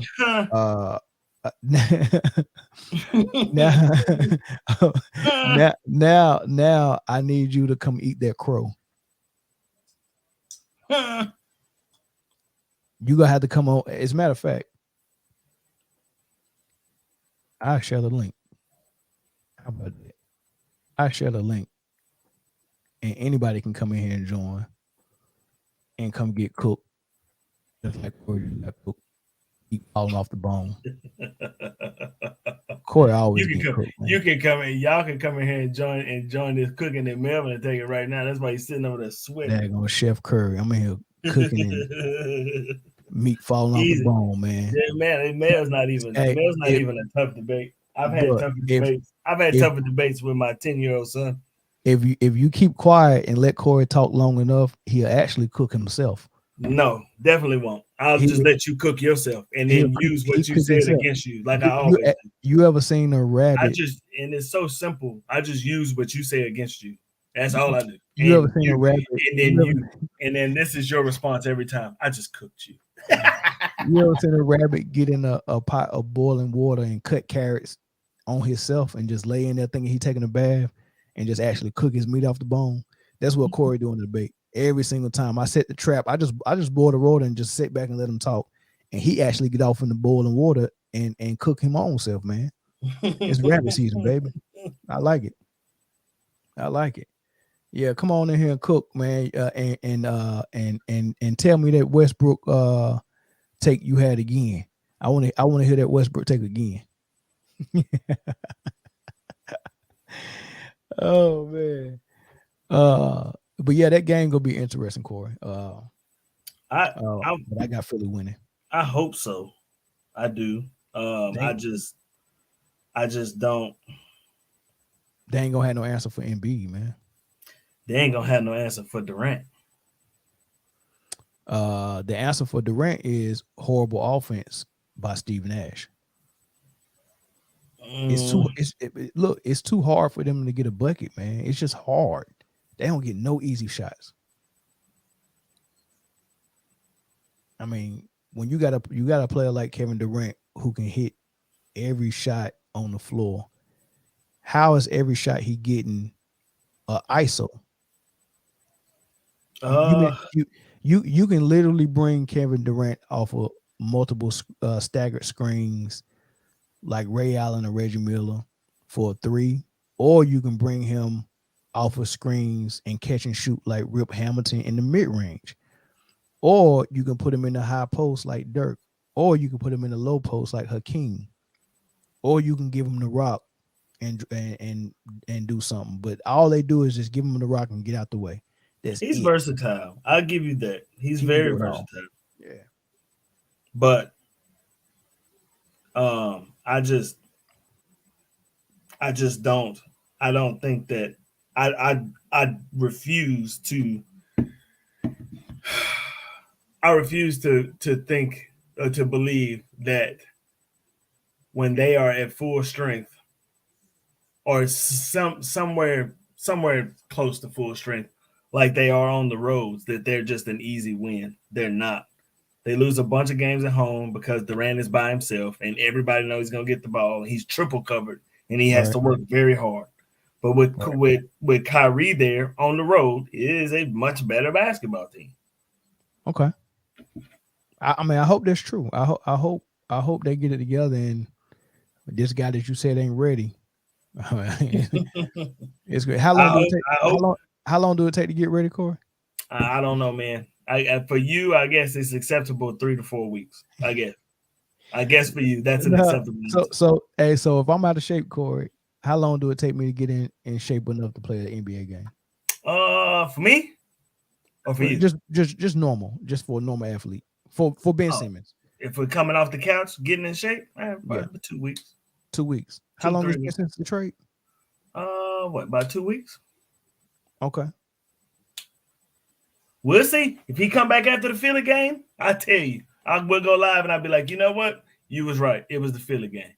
But Well, if I'm him, when I show up, that game is a big fucking circle, big one, and I'm yeah, tearing their ass up. I would have wanted to play that game too. Yes, I would have wanted to play that game, which yes. is why I think he really tweaked his back. Okay, I But hope so. I just don't agree that tweaking his back means that he was out of shape. But that's just me. Before Slim get in here and cook himself, um, LeBron James went on his podcast, The Shop, and they was having a conversation about um, the scoring title or the scoring record that he might get next year. He might be able to pass Kareem if he play again next year, right? And he was saying that you know it's he the way he thinks. I'm trying to paraphrase him, but basically what he said, I'm not known as a scorer, and I'm about to be number one in scoring all time, and that's a Is it's that surreal. It's surreal to me. Then he said this, an accolade? sure, right? But somebody asked him, does it piss you off when people don't look at you as a scorer? And he said, yes, it does piss me off because no one thinks of me in the same light with Kevin Durant, Kobe, and Jordan, these great scorers. Um, do Because he he's have not a great scorer. okay? Explain it to the people that's listening that think that just because he gets number one, then he's automatically a great scorer. What makes him Okay. not a great scorer? First of all, he has no mid-range shot. Okay. None. Okay. He just developed this little BS3, but you saw how that worked for him tonight. Like that's not something he can consistently count on. Right. his biggest weapon is that he will move to the point guard, right, where he is the bigger, stronger, faster dude, and he'll take that dude to the hole. Right. That's his game. So congratulations, you hit more layups than Kareem Abdul-Jabbar did. Good job. Mm. Is that impressive? No. You got people like Curry sticking you, man. Come on. So they don't make him a great scorer when No. you're comparing him to great scorers like Jordan, Durant, Kobe. Those Let's guys. say this. I got Jordan, Durant, Curry. Give me another great scorer. Just give me Kyrie. Give me another one. Give me one from the past. Larry Bird. Give me somebody else. Reggie Miller. Give me another. No, I'm not giving Reggie Miller a great score. I'll give but I want Reggie Miller in this argument too. Give me another. Paul Pierce. Give me another one. Just give me one more. I just need one more. Great score. Olajuwon. Keem Olajuwon, right? Okay. My game is on the line right now. Your life is on the line. Out of any of those people, are you choosing LeBron out of any of those people? No. Thank you. No further questions. Anybody the disagree? Dude is not a scorer like that. He's not. Well, I mean, just to play devil's advocate, he does average 27 for his career. Yeah. Does that make him a great scorer? No. His biggest asset in his basketball game is that he has been bigger, stronger, faster than everybody. LeBron is not like, when I think LeBron, I don't think lights out shooter. When I think LeBron, like, oh, game winning three, I don't ever think that about LeBron. What I think is that he gonna go to the hole and dunk on somebody. That's exactly what I think. So he is the perimeter version of Shaq. Yes. And a great scorer like Kobe is the perimeter version of Hakeem. He's the perimeter version of Kobe. You know what I'm saying? And Jordan is the perimeter version of Jordan. But all of those dudes do things spectacularly. He don't do nothing spectacular. He passes the ball. And can score from every area on the floor. Anywhere on the court. At a high level. Very high. Okay. I agree with you. Is there anybody in the comment section that think LeBron should be mentioned in the conversation with great scorers like Michael, Kobe, and KD? Because if so, I'm interested to hear the argument why. Slim, what's up, big dog? How many points he got for his career? What he got over there? He over there. All time or his average? All time. Man, how many points LeBron got for his career? Probably like 35. I snuck in. I don't want to show the jersey I got on. I ride. Oh no, you good. I think 35. All time. All time. About 35,000. He averaging like 27 a game. So you think just based on the numbers that makes him a great scorer without watching the game and see how he get his points? And that rank well. Number 3 right now. Put it this way: number 1 and 2 is number 1 and 2 is Kareem and Karl Malone. Are they great scorers? Yes. You think Karl Malone a great scorer? And Kareem? I think Karl Malone's a great scorer. I think Karl Malone was a great scorer. Yeah, I mean, because if I could score one way and I'm number 3 all time on that list. Yeah. So that would give you so hold on. So based on him being number 3 on the list, you could give him the title of great scorer. However, when someone asks you the greatest scorers you've seen in the NBA forever, LeBron James will not be one of the names that you think of. You're gonna think of the guys who can score all over the court, and don't matter who's guarding them, and all of those things. They don't need a screen to get Kawhi off of them. They try to get a mismatch and get Steph on them or something like that. Don't need none of that. It don't matter who it is. I got something for you. Who would? Slim over there. Slim over there nodding off. He got some lean over there. What? Slim, can you hear me?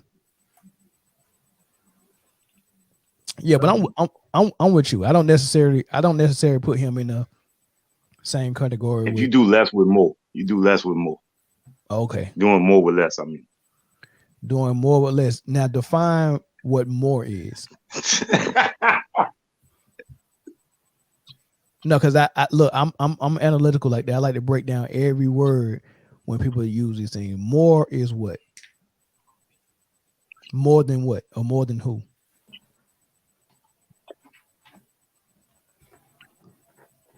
I think Slim got internet connection.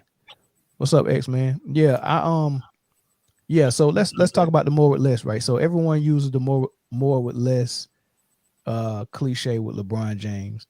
And I'm trying to figure out what the more is and what the less is. And what I Hold think. on, I see what it is. I got a delay. Coming right back. Okay. What's up, X man? He said this is the first live stream I made. What's up, man? What's going on? Hey, if you want to join X, we're talking about LeBron James right now being a great scorer. The link is, I just shared it again. You can join. You can keep your camera off if you want to. But yeah, so I say this. More with less. I don't believe in that, because what they're trying to tell us is that LeBron can take a team with no all-stars and what they consider are bad players, and he can take them far through the playoffs, right? And so it's funny because it's really funny because LeBron has only I talk about his first stint with Cleveland when he had Big Z and Mo Williams as his number 2 and number 3, right? And he took that team to the finals and got swept by the Spurs. After that, he got put out by Dwight Howard and the Orlando Magic. And then after that, he got put out by the Boston Celtics. And then after that, he said, all right, I'm going to Miami. So he's only taken one team that didn't have superior help to the finals, and he got swept, right? So put that in our pocket, right? The next team he did is when Kyrie Irving left Cleveland to go to Boston, and all he had was J.R. Smith and Kevin Love, and he got to the finals with that squad. And then Kevin Love got hurt, and he got whooped by Golden State when he only had Dellavedova and some other guys, right? So he didn't take Dellavedova to the finals. Him and Kevin Love and J.R. Smith went to the finals, but then Kevin Love got hurt, so everyone's going to say he took this lesser squad to the finals. So he did it twice. We'll say he did it twice. One and a half. He lost 1.5, right? He lost both times in the finals.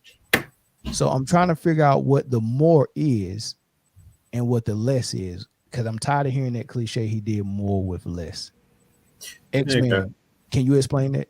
So is the that's odd to me, because I always thought the more with less thing would be more something they use for Jordan. No, this is a LeBron thing. I always hear it's Bron language. He did no, but I'm saying that would sound like something that should be used for Jordan, not for LeBron. LeBron is doing less with more.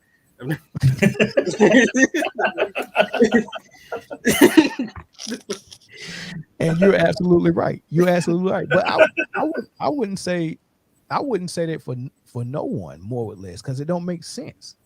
It don't make sense. Now, like for MJ, he's always had help. He had Pippen, and every superstar needs a co-star who is either a superstar in talent, but not a superstar in personality. So they actually fit very well as a Robin, which what I think Pippen is.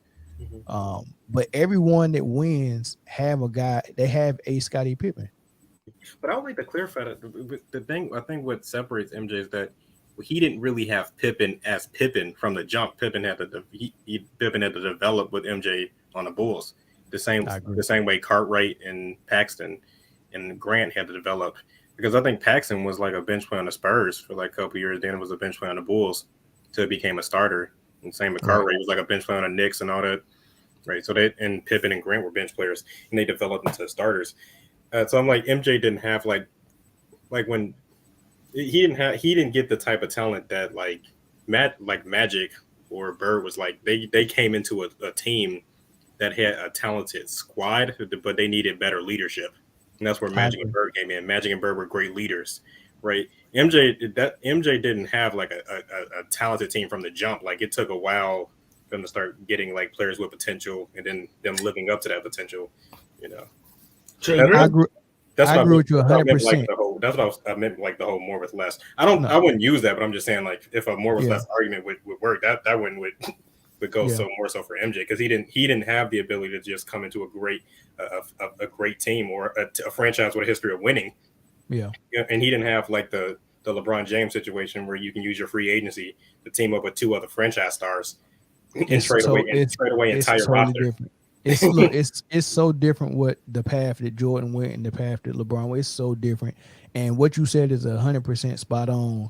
However, if we was having this conversation with a LeBron fan, it would be a waste of time to try to explain it to them. And no, it would be because like I said in it was one of them discussions we were having about LeBron. Like LeBronites are so one-sided that they don't want to see like what they want him to be something that he's not so bad. Yeah. Right? Because he is, and Slim started to say it before he cut off. He started to. He said, well, I would see him as a great scorer because he's number 3 on that list. Well, yeah, I would see him as a great scorer. And he's like, his biggest attribute has always been he's bigger, faster, and stronger than everybody. It's never been like, I know that LeBron is coming to this game. He got a way better shot than such and such. Or I know that he can isolate and post him up down low. It's never that. It's always he's going to catch the ball, get a full head of steam, lower his shoulder, and go to the hole and either A, get a dunk or a layup, or B, get fouled, and he still might make that dunk or layup because he's so much bigger than that. Yeah. What I like to say, because I actually have been in these big debates. I've been on these other basketball channels with LeBron fans, and I've also talked to Walls, and I think I've gotten better feedback from Walls. So talking to a LeBron fan isn't very productive. Eventually you sit there and you're like, you know what? Maybe I should just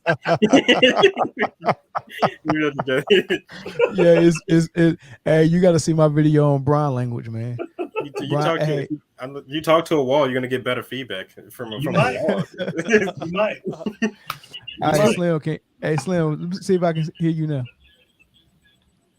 Is that Slim? Yeah, he still got a delay. Oh, he can't hear me. He might be on mute. Oh yeah, he is on mute. But you know what's funny is the I think it's the double standards and the false analogies. That's a big one for LeBron. They're really big in false analogies. Explain. Like, I'll give you an example. So they when LeBron got swept in the finals in 2007 and got swept in the finals in 2018, and he's been on 2 of the most lopsided finals losses in NBA finals history and stuff like that. So people bring this up. They'll respond and say, well, did MJ get swept in the first round by the Celtics? Now, let me tell you the problem with this analogy. Almost every single year in an 82-game season, a first seed sweeps an 8th seed in the first round. So what happened there is not uncommon at all. It is very uncommon to get swept twice in a finals, and it makes even less sense because to make it to a Slim good okay. Yeah, to make it to a finals, you have to have usually have 50, 60 wins. You had to go through 3 other rounds of the playoffs. So it's harder for you to make the argument that you didn't have help when you made it through 3 other rounds of the playoffs and had a 50, 60 win season. Whenever somebody makes that argument, when I'm having a conversation, because that's a conversation with the younger people at work, right? Always a conversation with them.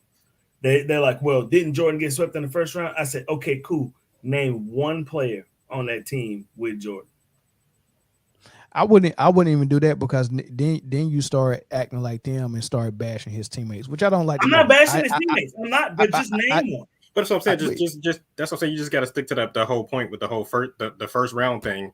Bulls were Right. 8th seed. The Celtics were a 1st seed. It's common for that to happen in the first every single year. But you know what else is amazing about that as well is everyone, like the teams that put the Bulls out in the first round ended up being the teams that either won the championship or played in the championship.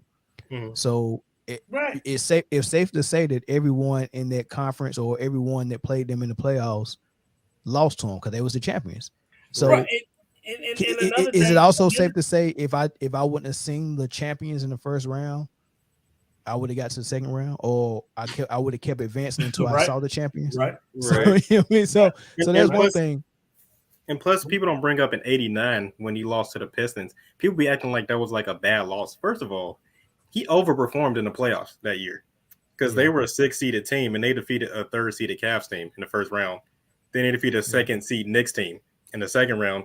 And the Pistons that year swept everybody in the playoff. They even swept the Lakers in the finals. They swept everybody except the Bulls. The Bulls took them to 6 games. So they overperformed. So, and that made my whole thing with the argument that I make with the whole name a person on the team is that you can name people that were LeBron's. That's not my point. But what did LeBron do after that happened twice? He left and one got a really good team. Yeah, that's what he did. It's not even that. You know what Bron fans always conveniently gloss over? Bron was actually favored against the Magic in 09. And he was favored against the man. Dwight embarrassed that man. Dwight and Turkoglu embarrassed that man. And even though he wasn't favored against the 08 Celtics, he was favored against the 2010 Celtics because by the 2010 Kevin Garnett was getting injured and they was way older than they were the year before. So he was favored in those last 2 years he played the Cavs. Yeah. So it's so the idea about him not having enough help, they thought he was going to win. All the basketball analysts would expect him to win. It was supposed to be him and Kobe in the finals. Yes. Let me say this. Ain't it very ironic and interesting that the more he plays, the more his fans lose leverage in the arguments they try to create. Like, when they say that, Mike lost in the first round, and then now LeBron can't get out the first round unless there's a bubble involved, or he went to the Lakers and missed the playoffs the first year. Went to the bubble the second year, lost in the first round next year, and he might lose in the first round this year. So that whole Jordan loses in the first round thing is gonna be dead, right? Because they're not even gonna be able to bring it up no more. Also, they bring up Jordan's Wizards years of not making the playoffs with the Wizards, and here it is. LeBron's not making the playoff with the Lakers. They're losing that little argument as well. So I just thought that was funny. It's funny how they rewrite history, how quickly they rewrite history about LeBron's teammates. You see how they've been trying to downplay Kevin Love as if he wasn't like the top rebounder in the league, and he wasn't putting up 25-some points before he joined with LeBron. He won. Not just K Love though. They downplay Kyrie. Mm-hmm. They downplay AD. They downplay Wade. They downplay Bosh. They'd say Wade was washed up and his knees was done. What? They said Kyrie never won anything without LeBron, and he only won because LeBron was there. They said AD, same thing, never won anything without LeBron. He only won because LeBron teamed up with him. Mm-hmm. And Chris Bosh and Kevin Love, they just get trash. Even J.R. Smith get trash. And remember, AD, when the season started, when he had AD and Westbrook, 2 other franchise stars on his team, they was talking about how the Lakers were going to dominate. And even Bron himself went on social media to talk about how people calling them old. I want to keep that same energy when we dominate. Here we are halfway through the season and they losing, and now all the Bron fans are saying he ain't got enough help. Exactly. How much more you need? 2 other franchise stars, and trading away his entire roster is not enough. He needs help. Yeah, he needed everything, man, and he just has no excuses, man. Michael Jordan had the oldest team in the league when he three-peated. Yes, they literally were the dudes with the button-up polyester shorts and tuck with their shirts and injured. came in and hooped your ass up. And people don't remember there were so many injuries. Rodman had been injured 2 seasons before he even joined the Bulls. Then he got injured his first season on the Bulls. MJ ended up getting injured in the first round of '96. Then what's name Ron Harper got injured in the middle of the '96 finals. Then '97, Rodman get injured again. Kukoc get injured. Steve Kerr got injured. Like a bunch of injuries happened in '97. Then '98, Pippen missed half the season due to surgery. Like he was going, the whole team was going through injuries all throughout the second. A lot of injuries. A lot of injuries, and Mike didn't look at the grass being green on the other side and say, "Hey, I can go to another squad and keep chasing rings and try to get chase Kareem." He said, "No, I want to run it back with this same old squad. Even though Pippen back just gave out against Utah in the finals, I still want to run it back with Pippen." And MJ was actually prepared to do it again in '99. He was upset. Exactly. He was upset that they were trying to get rid of Phil Jackson. He was like, he thought the Spurs were gonna make it to the finals, and they did. Exactly. And he wanted to go against the Spurs. He was prepared for that. That's a different grind. All right, so Slim, what's up? Can you hear me? Man, yeah, I can hear you now. Y'all hear me on time? Yeah, we can hear you. Yeah, we can hear you. I'm gonna go get some water. All right. How y'all got? Now, what was you saying? What was you saying? You was capping. That less with more. How y'all thought me of all people was talking about team? No, explain less with more though, or more with less. Skill set. Okay, go ahead. His skill set. He can't do none of the stuff that LeBron can't shoot. Right. Can't dribble that well. Could pass great. He dribble okay. No all around great game, but you third in scoring. Yo, you should get some shit for that. That's good to me. Yeah. I got one good game. I go downhill. I play bully ball, and I'm third all time in scoring. Yeah, I got a title for you. It's called a great athlete and probably the greatest athlete we've seen. But if I'm third in scoring, what he uses to get his points don't make you a great scorer. It makes you a great athlete. Like it also means he has great longevity. Well, you know how you said you very part of being a good scorer. Got to be there a while. So Slim, right? So Slim, in order to get in the top 1, 2, 3 of the all-time scoring list, you have to play at least 19 years, and that's what Kareem, Karl Malone, and even LeBron, Kobe's, I think number 4, he played 20 years, and Dirk played 20. The only person that's in the top 5 that didn't play 20 years is Michael Jordan. And he retired at third. How many people played? And he retired at third. MJ is the exception. Yeah, he only played 15 seasons, right? AC Green played 20 years. Come on, man. Green's not on a level. That's what I'm saying. It looked like you giving, it's easy for somebody to play 20 years and they're gonna be up there and scoring. No, I didn't say it's easy. Wait. Listen to what I'm saying, and don't try to be a lawyer to win the case. Just listen to what I'm saying for the real truth, right? I get it. That's how people usually debate. They try to find any inconsistency in what you say and try to find one example where that's not the truth, and that makes the whole thing not true. Let's not do that, right? What I'm gonna explain myself what I'm saying one more time.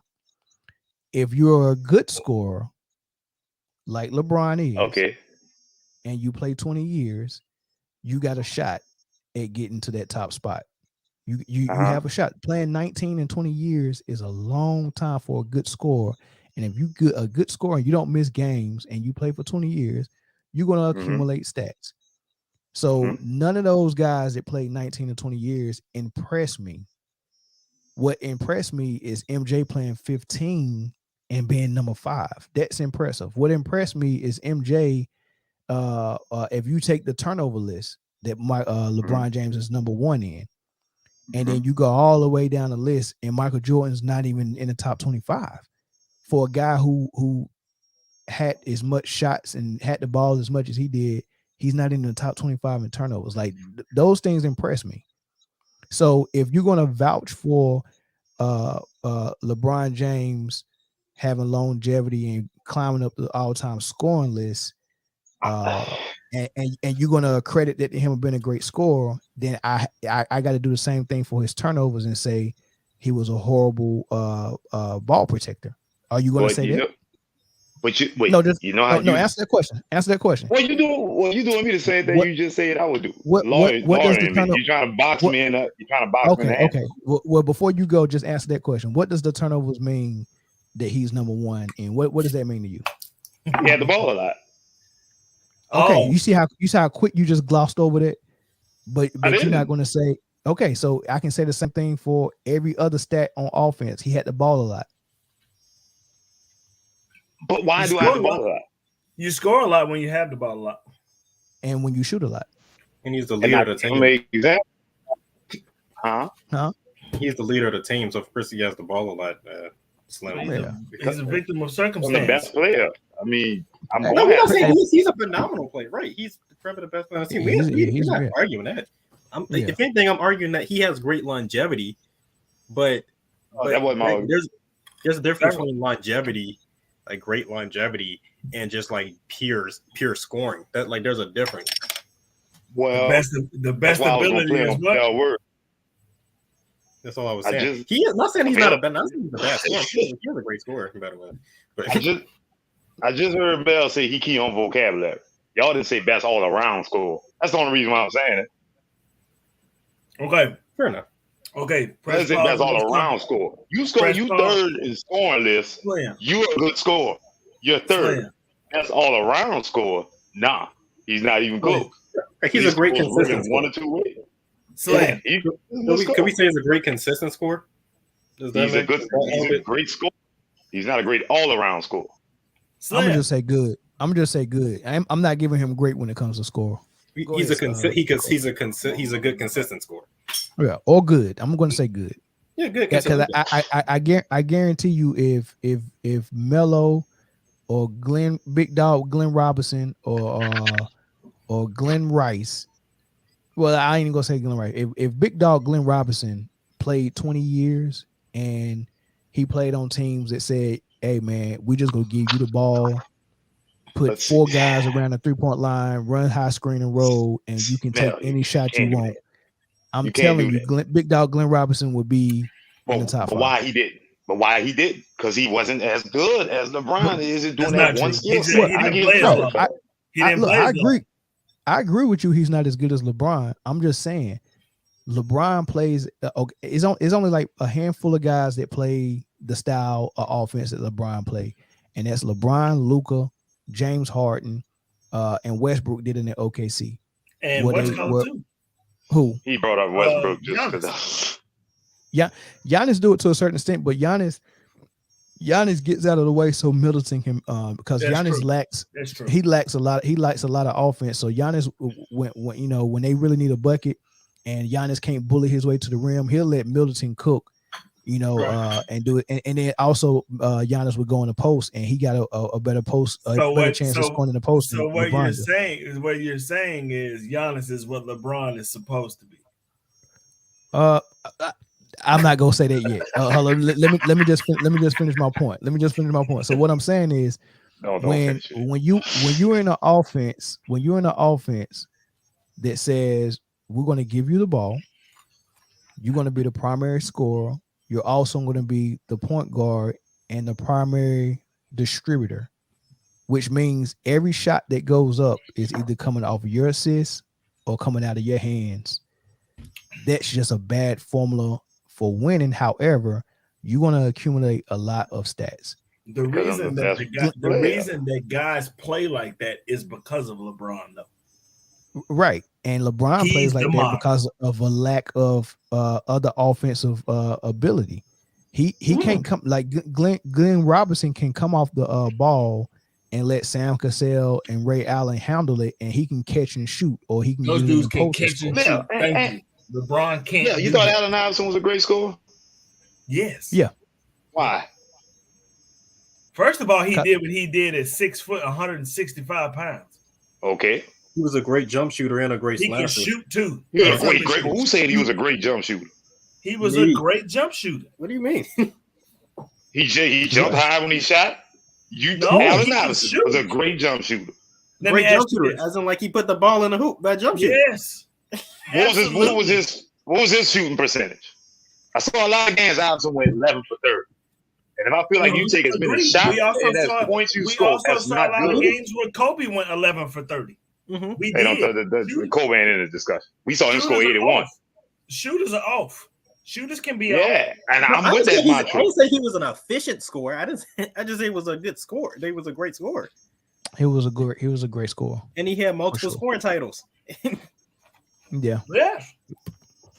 And he outscored. Did he have multiple ways of scoring? In your mind, that classify him up there with. So he went to the goal. He went to the goal. He was a great jump shooter. Yes. Well, I wouldn't say. I would say great jump. He wasn't like a top jump shooter. Like he could. He was an efficient jump shooter. He was LeBron under the rim. He was good. He was Kyrie under the rim. Rod Strickland under the rim. He was a great finisher as a point guard. Chris Jackson was better than that under the rim than Iverson. Iverson could not shoot the ball great. Because great would be Ray Allen. So no, he didn't shoot great. He shot good. So we say Iverson played knives. LeBron played bullet ball, so that's why you don't put him up there as one of your best scorers. No, he's because really good at bullying little people. Yeah, I just don't put him there because he don't have enough like records or scoring titles or like to call him great, like scoring accomplishments to call him great. Put it this way. Tell me if this makes sense. If you take away all the great scores out of the league and they didn't exist, then LeBron would be the measuring stick and he would be great. Just take all the great ones. Take Kobe, KD, Michael. Take all those scores and poof, they don't exist anymore. Then LeBron would be a great scorer because he'll be the standard. The reason why he's not a great scorer is because the bar was set so high by guys like MJ, KD, and Kobe. That makes sense. Mm-hmm. He don't reach that bar. Right. He don't reach that bar. The bar is high. And even Shaq played Shaq played bully ball, but he also led the entire league in field goal percentage. So he got something to justify him playing bully ball. He was leading the entire league in field goal percentage, like every year. Yeah. So Shaq also bully ball was extremely. So hey, look, X. I'm giving her as a center. I'm giving Hakeem great score. I'm giving Shaq dominant, but not a great score. Right, fair enough. Because he's physically dominant. Like you can dominate in multiple ways. Kobe, so y'all take credit away for that. No. It's not taking credit, it's properly labeling it.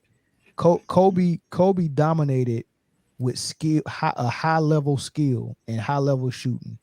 LeBron dominates physically. It's a difference. Yes. But why we look at one more than the other is what I'm asking, I guess. Because one is a more high degree of difficulty, and one is mastery level, and the other one is elementary level. Because the first thing we learn how to do is out muscle, out hustle, and out quick our opponent. We learn that on the playground. If I'm on the court right now with 5 fat dudes, and I'm 12 and I'm in shape and I can dribble and I'm coordinated and I can get a layup, I'm gonna score 30 on them every single time. If I make everybody look like 5 fat dudes, I should get credit for that. Listen, I can out quick whoever I'm playing. However, if you take that same kid that was out quicking the fat dudes and you put 5 kids that's on him equal to his speed, he would have to show a skill level and something else to get his points.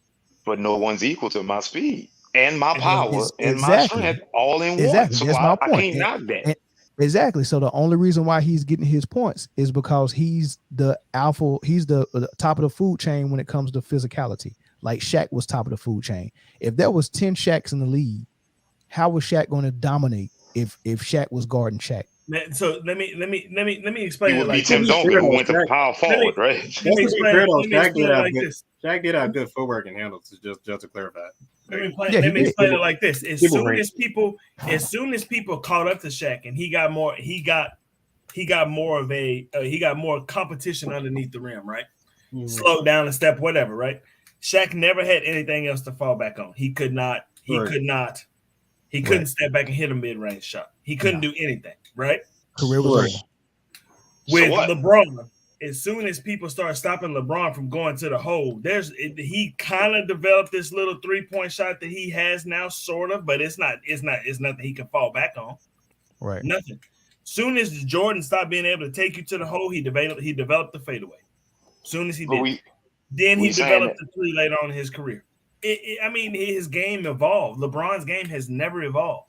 It's the same shit. MJ learned the fadeaway even before he declined. Yeah, it was before. I used to think that same thing. I used to think that he developed it after his first retirement until I started looking back at all the old games. You can go back and see he was trying to develop his jump shot as early as college because he was trying to. He was doing it at UNC, exactly. UNC. He was trying to impress his coach, right? And then it just got better over time. Yeah, right. So let me get this straight, Mel. So we a champion, and if nobody stopped me in something, and I'm successful at it, why would I change it? If it's still year 18, it's year 19 though. Okay, but still, he's in year 19, but he still has no jump shot. I know a lot of people that have jump shots that's out by year 9. That's fine. This is what I say to every LeBron fan that brings that point up. LeBron is up in all of these numbers and everything because of his availability, because he's been around for so long. That's the only reason.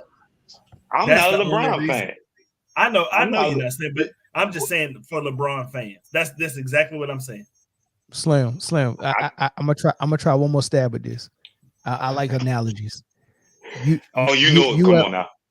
You ever watched a puncher in boxing and a technician in boxing? Which one would you say was the better boxer? Deontay Wilder or Floyd? Oh, Tyson Fury. Who's the better boxer? That's unfair. No, right. It's not. So LeBron is the equivalent to a puncher. But nobody knocked him out until he called a boxer. Right, but we're not giving him the title of the better boxer. That's not true. He's a fighter. He's a puncher. Didn't he get like taken down in 2011? Yeah, when he struggled with Jason Terry in 2011. Who? Nah, they're good. LeBron? Oh, LeBron, yeah. Yeah, he was saying they took him out, but they did take him out. And then in 2014, in the last 3 games, they put Kyrie Leonard on him. Trust me, bro. He gets taken out a lot.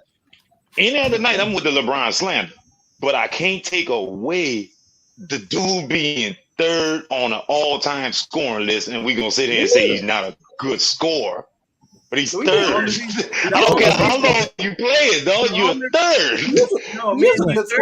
You're third because he's been in the league for 20 years. He better be third. Slim. Slim. How long did Michael Jordan play? 15 years, right? Yeah. At year 15, how many points have LeBron had scored? Dude, I could give you one bet. I would take Jordan with the Wizards over LeBron right now.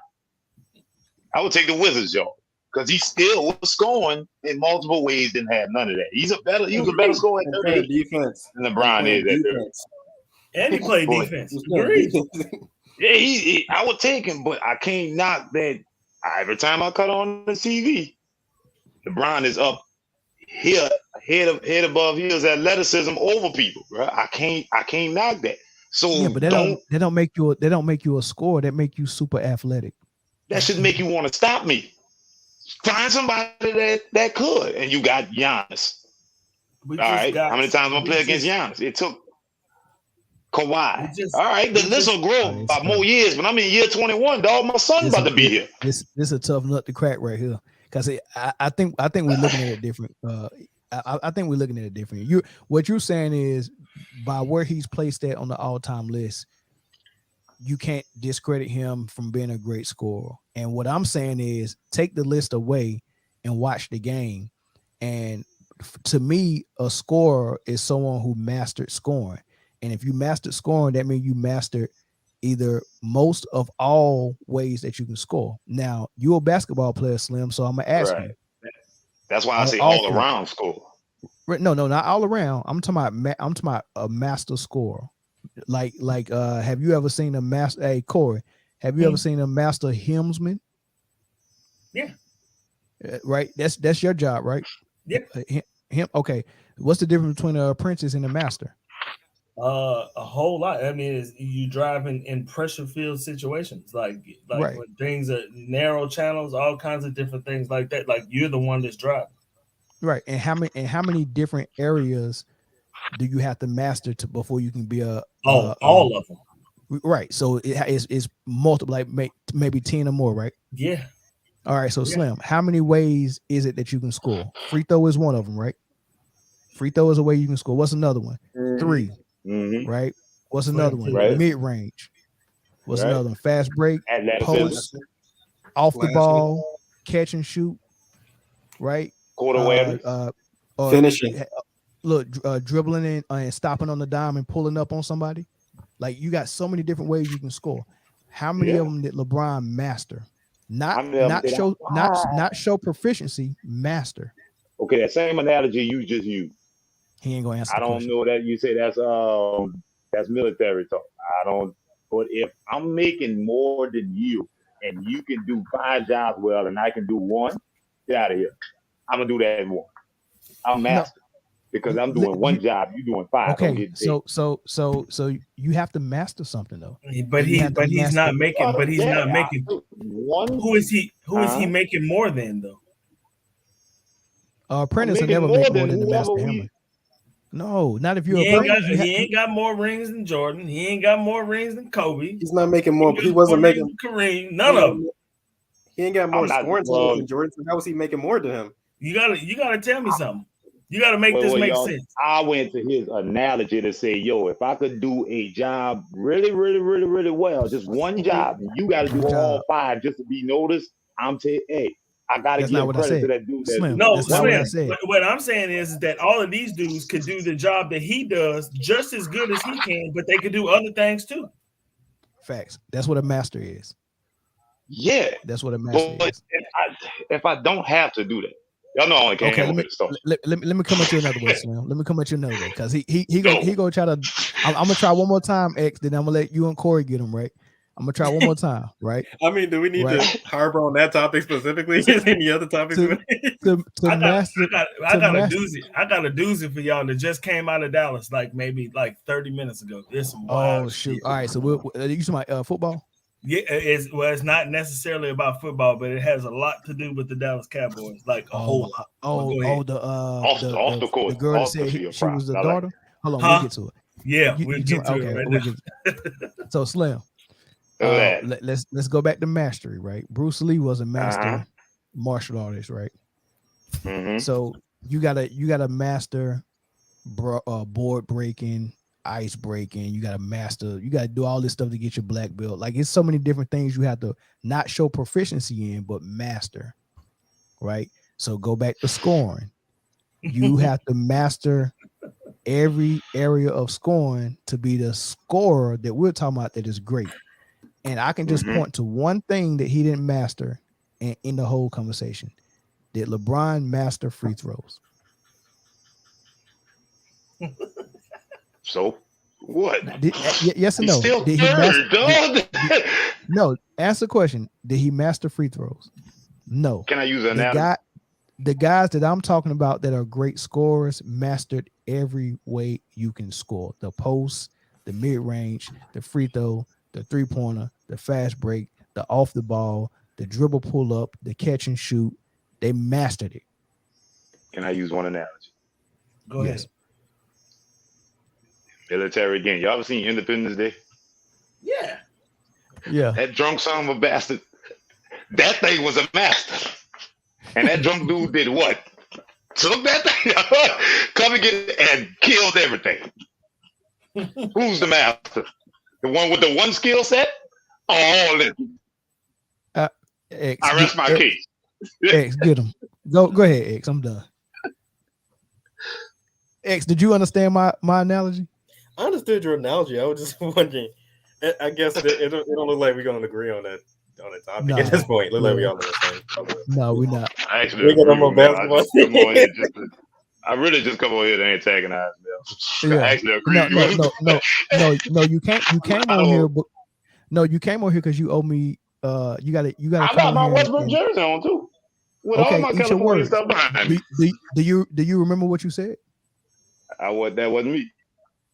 That wasn't you. No, So you got a Westbrook jersey? Okay, I guess I just have to pull it up, Slim. You gonna make me pull it up, Slim? that wasn't me. Slim.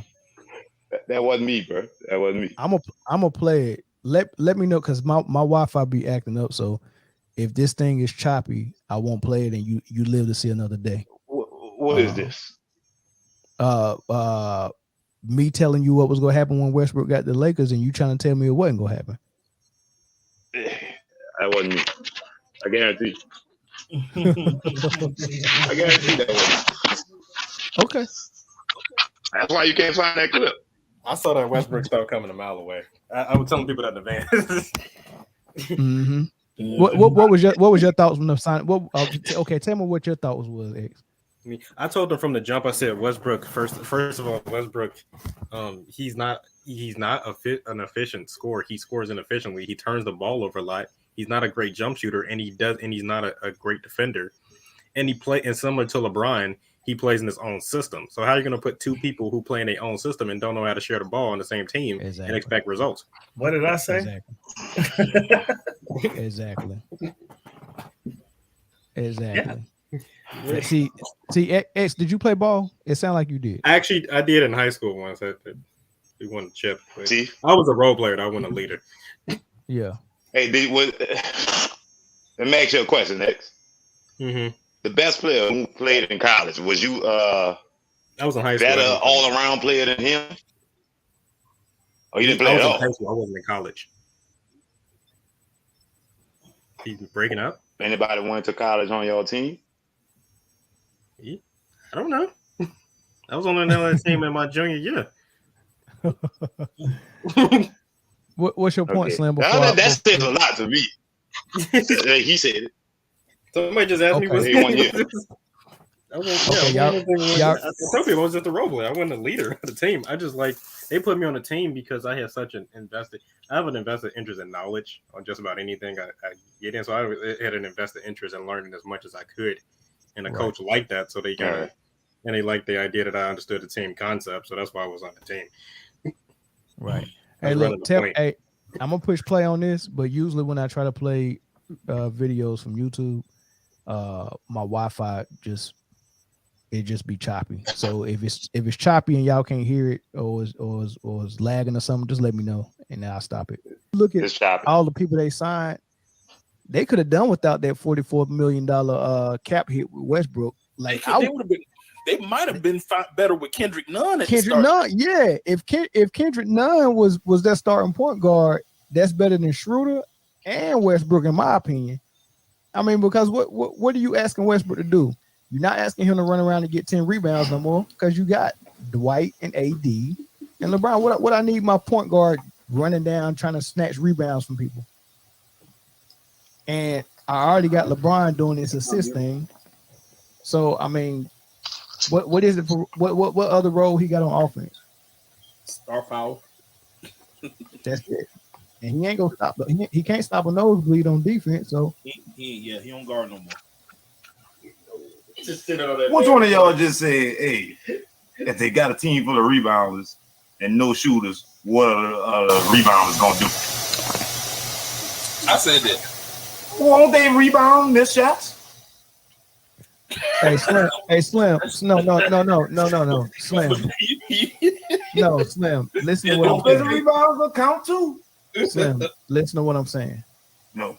If you are a point guard and your superpower is getting rebounds, and I'm a 7-footer and my superpower is getting rebounds, do you really think you coming down there to get some? I see Tracy McGrady jump over a 7'7" dude head. Yes or no?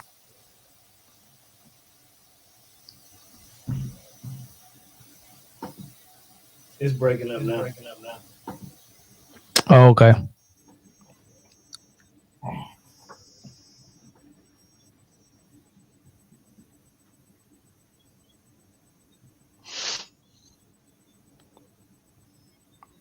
Just share because you didn't jog his memory. Now he remember the conversation. Nah, I went to rehab after that. I had a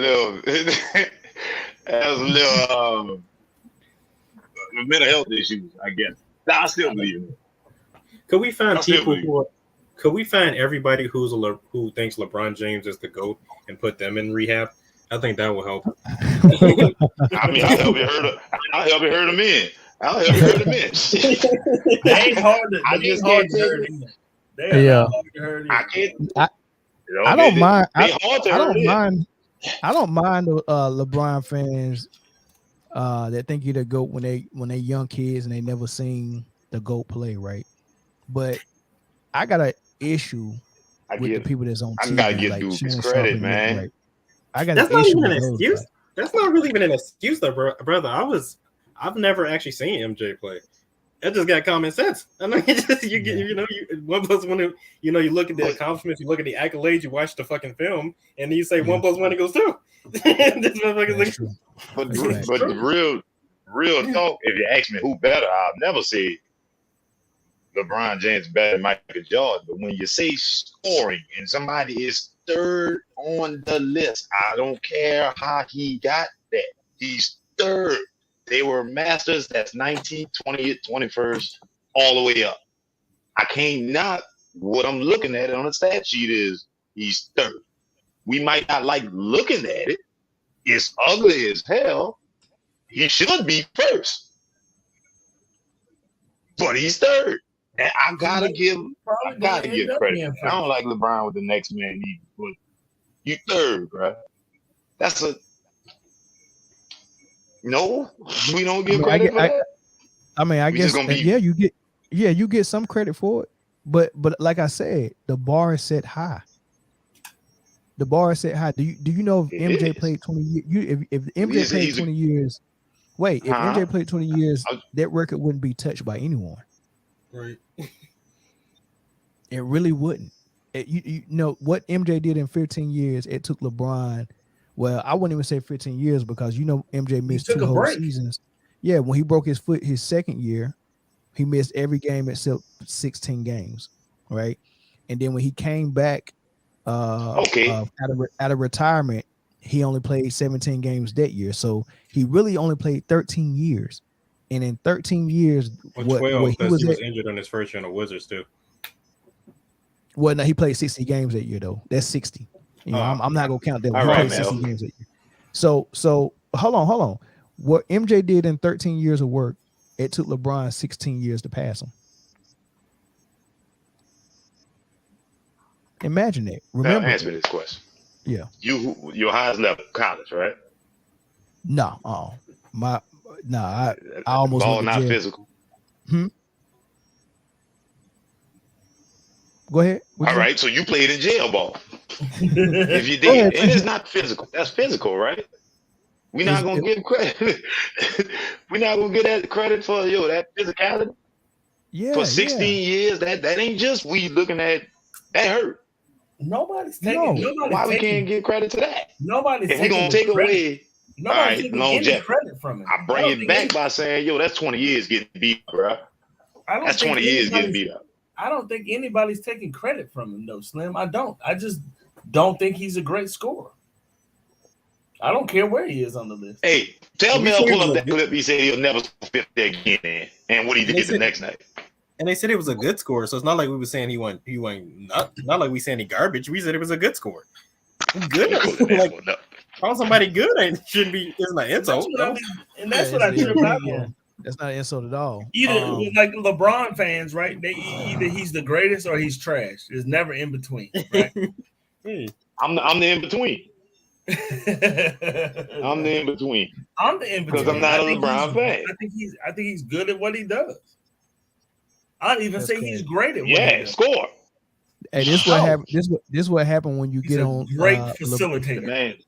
Look, Corey. This what happened when you get on the Lakers. We had a plan to get on here to talk playoffs, MVP, and then talk about these NFL trades and what happened with Russell and Aaron Rodgers. We're gonna talk about that and then end it. Here it is, 2.5 hours later. We ain't touched the football. I don't think we're gonna get a chance to get to it. Y'all talk about my favorite, Ben Simmons. Let's touch this Jerry Jones situation right now. Those, right. Okay. So a report came out today, and I guess it has been confirmed now that a 25-year-old woman in D.C. who happens to be a congressional aide at the White House is suing Jerry Jones for an undisclosed amount of money because she was abandoned and shunned and forced to live in secrecy because Jerry Jones is her father. Okay, so this woman want us to believe that 25 years ago, Jerry Jones was healthy enough to get that thing up. It was right after the Super Bowls, yes. So there are books, right? There's a book written called "The Boys Will Be Boys," where the Cowboys had this little house over to the side, and they couldn't go in the house if Jerry had his women in the house. Jerry Jones been dead for a long time. He ain't getting nobody pregnant.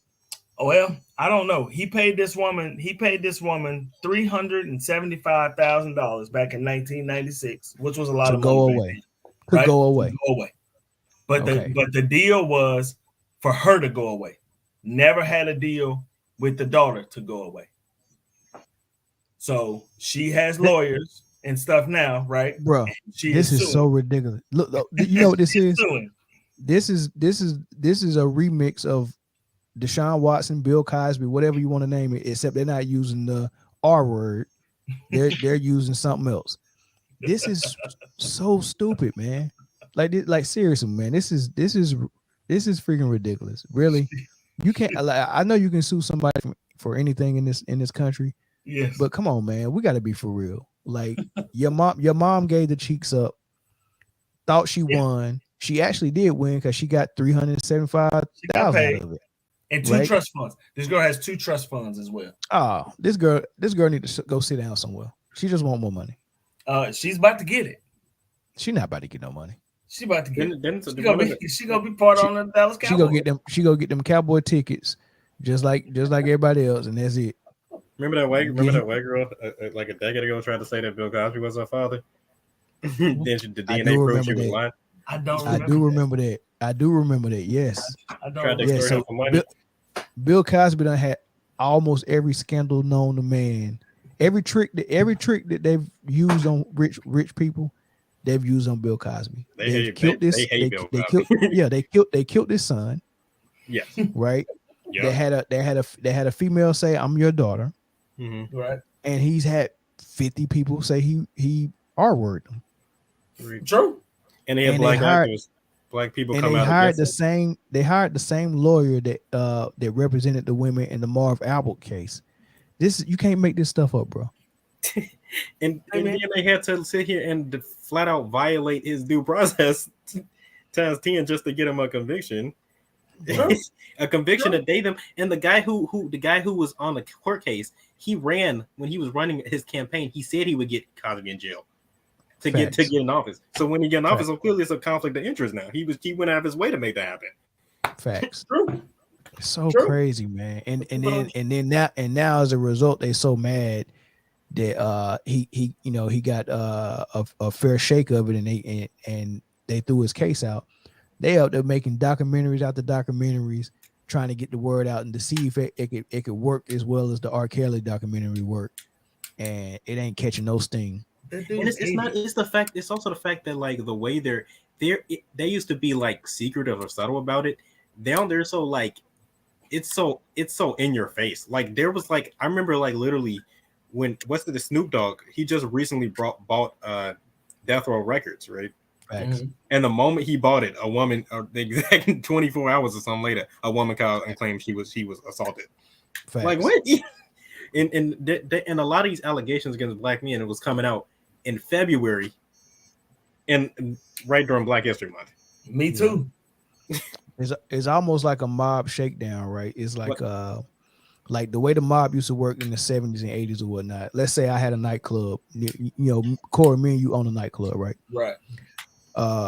It wouldn't even be the mob. It'd actually be the police. I call them the mob sometimes. So all the actual nights? police, the actual police will come in your establishment and pretty much say, "Hey man, you owe me rent, and in return for you paying us, we not go bust y'all because we know what's going on in here. So you paying me, right? And I'm not busting you, and I'm telling you, hey, look, man, I call you ahead of time if we are about to bust you, so you can get everything in order, right?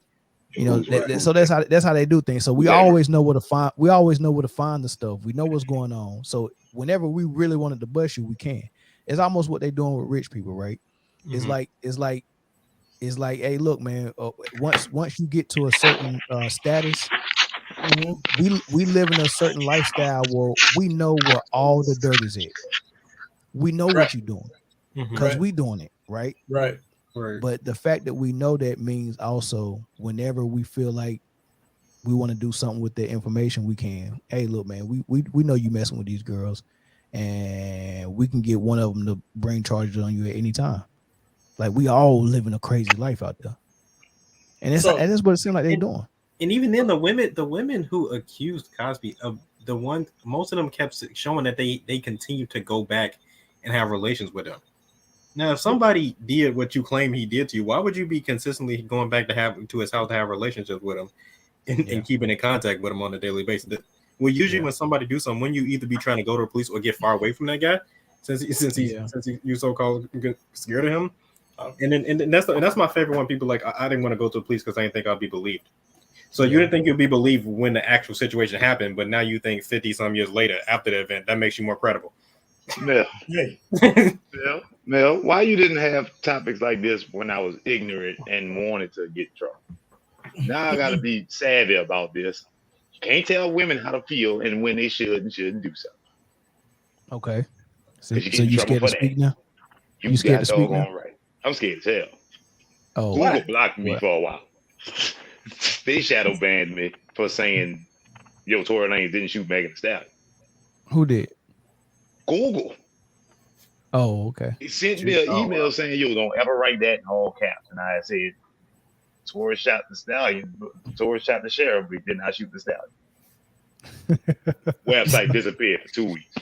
Wow, that's crazy. Wow. So I'm not saying nothing bad, but I get it. I feel you. I guess we get on the topic. I don't want to message y'all channel like that. Yeah, for sure. Yeah, because you can't. Yeah, but anyway, so make sure you don't say the R word. So Jerry, right? Jerry has no comment. Mm-hmm. He has no comment. He did the other day. He didn't want to talk to the media, which that is a first. That dude always talks to the media. Mm-hmm. He didn't want to talk to the media because he said he didn't feel good. What up, Mo? He didn't feel good. So I mean, I don't think it's nothing he need to say. No. Ain't nothing he need to say, man. I mean, pay this lady and carry on about his business, or what? It depends if he just wanted to go away. Like, you know, sometimes people get tired of paying you. All it is a shakedown. Hey, look, we need more money. That $375,000 didn't stretch. That's all it is. We need more money. Do have and they probably already asked for it before they went to the lawyers. And I do have a question. Yeah, it's not the mom asking for it though. It's the daughter. Well, that's what I want to say. Who thought of that? Want to know why? Because mama said, "Look, that money. That was my money. You go get your own money." What about the trust funds though? It wasn't enough. You know they fat. You know the trust funds. It wasn't enough. Look. Let me show you how greed works. Let me show you how greed works. Right, Corey, you get $1 million. And then you give me 100,000, right? I might be cool with that, right? Until I see you build that new stadium, right? And make that 900,000 back. Hey, man, I'm looking at Jerry's world, and I'm like, oh man, this dude really balling, man. Like, you gotta give me more than that, big dog. I always wanted to ask that. If you sent me to the store to get a lotto ticket and I won, how much money do I owe? If I won 20 million, you gave me $2 to get the ticket. I pick the numbers. No, I tell you, I use my $2 to get the ticket.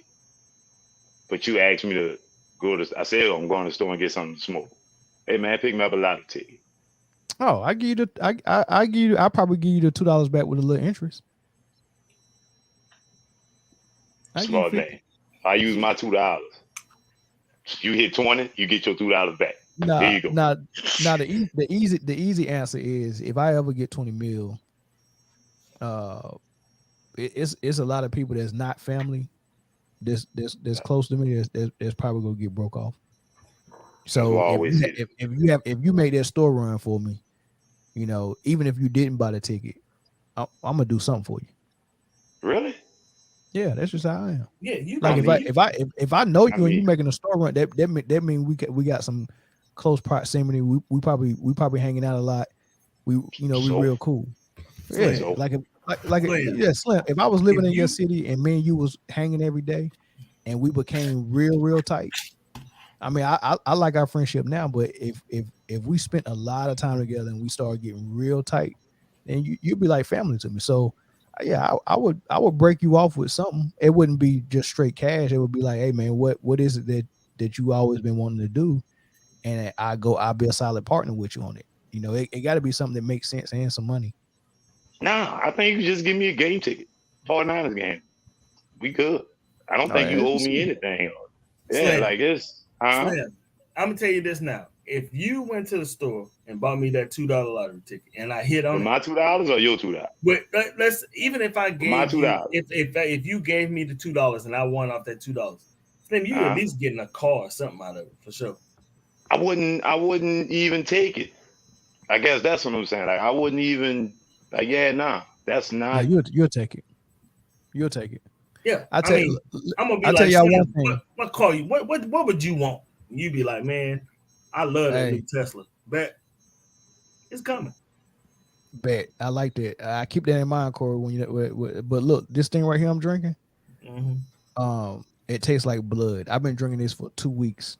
I haven't been able to finish it, but I'm not about to waste my money. But I'm seriously, it tastes exactly like blood, man. I tasted blood before. This is it. Where you got that from the exchange? You could have been verified in Brooklyn. So. Who was his assistant? It's Lifelike Electrolyte beverage. Yeah, I've seen those at the exchange. Bro, it tastes like blood, man. I ain't gonna lie to you. It's not good. Is it good for you? I mean, it replaces electrolytes. I didn't work out today, so I don't even know why I even mess with it. You got them ready for tomorrow. You got some extra electrolytes ready for tomorrow. Okay, we're good. See that'll work. You good to go. Or tonight. Boy, oh no, you're not. You still don't get none, man.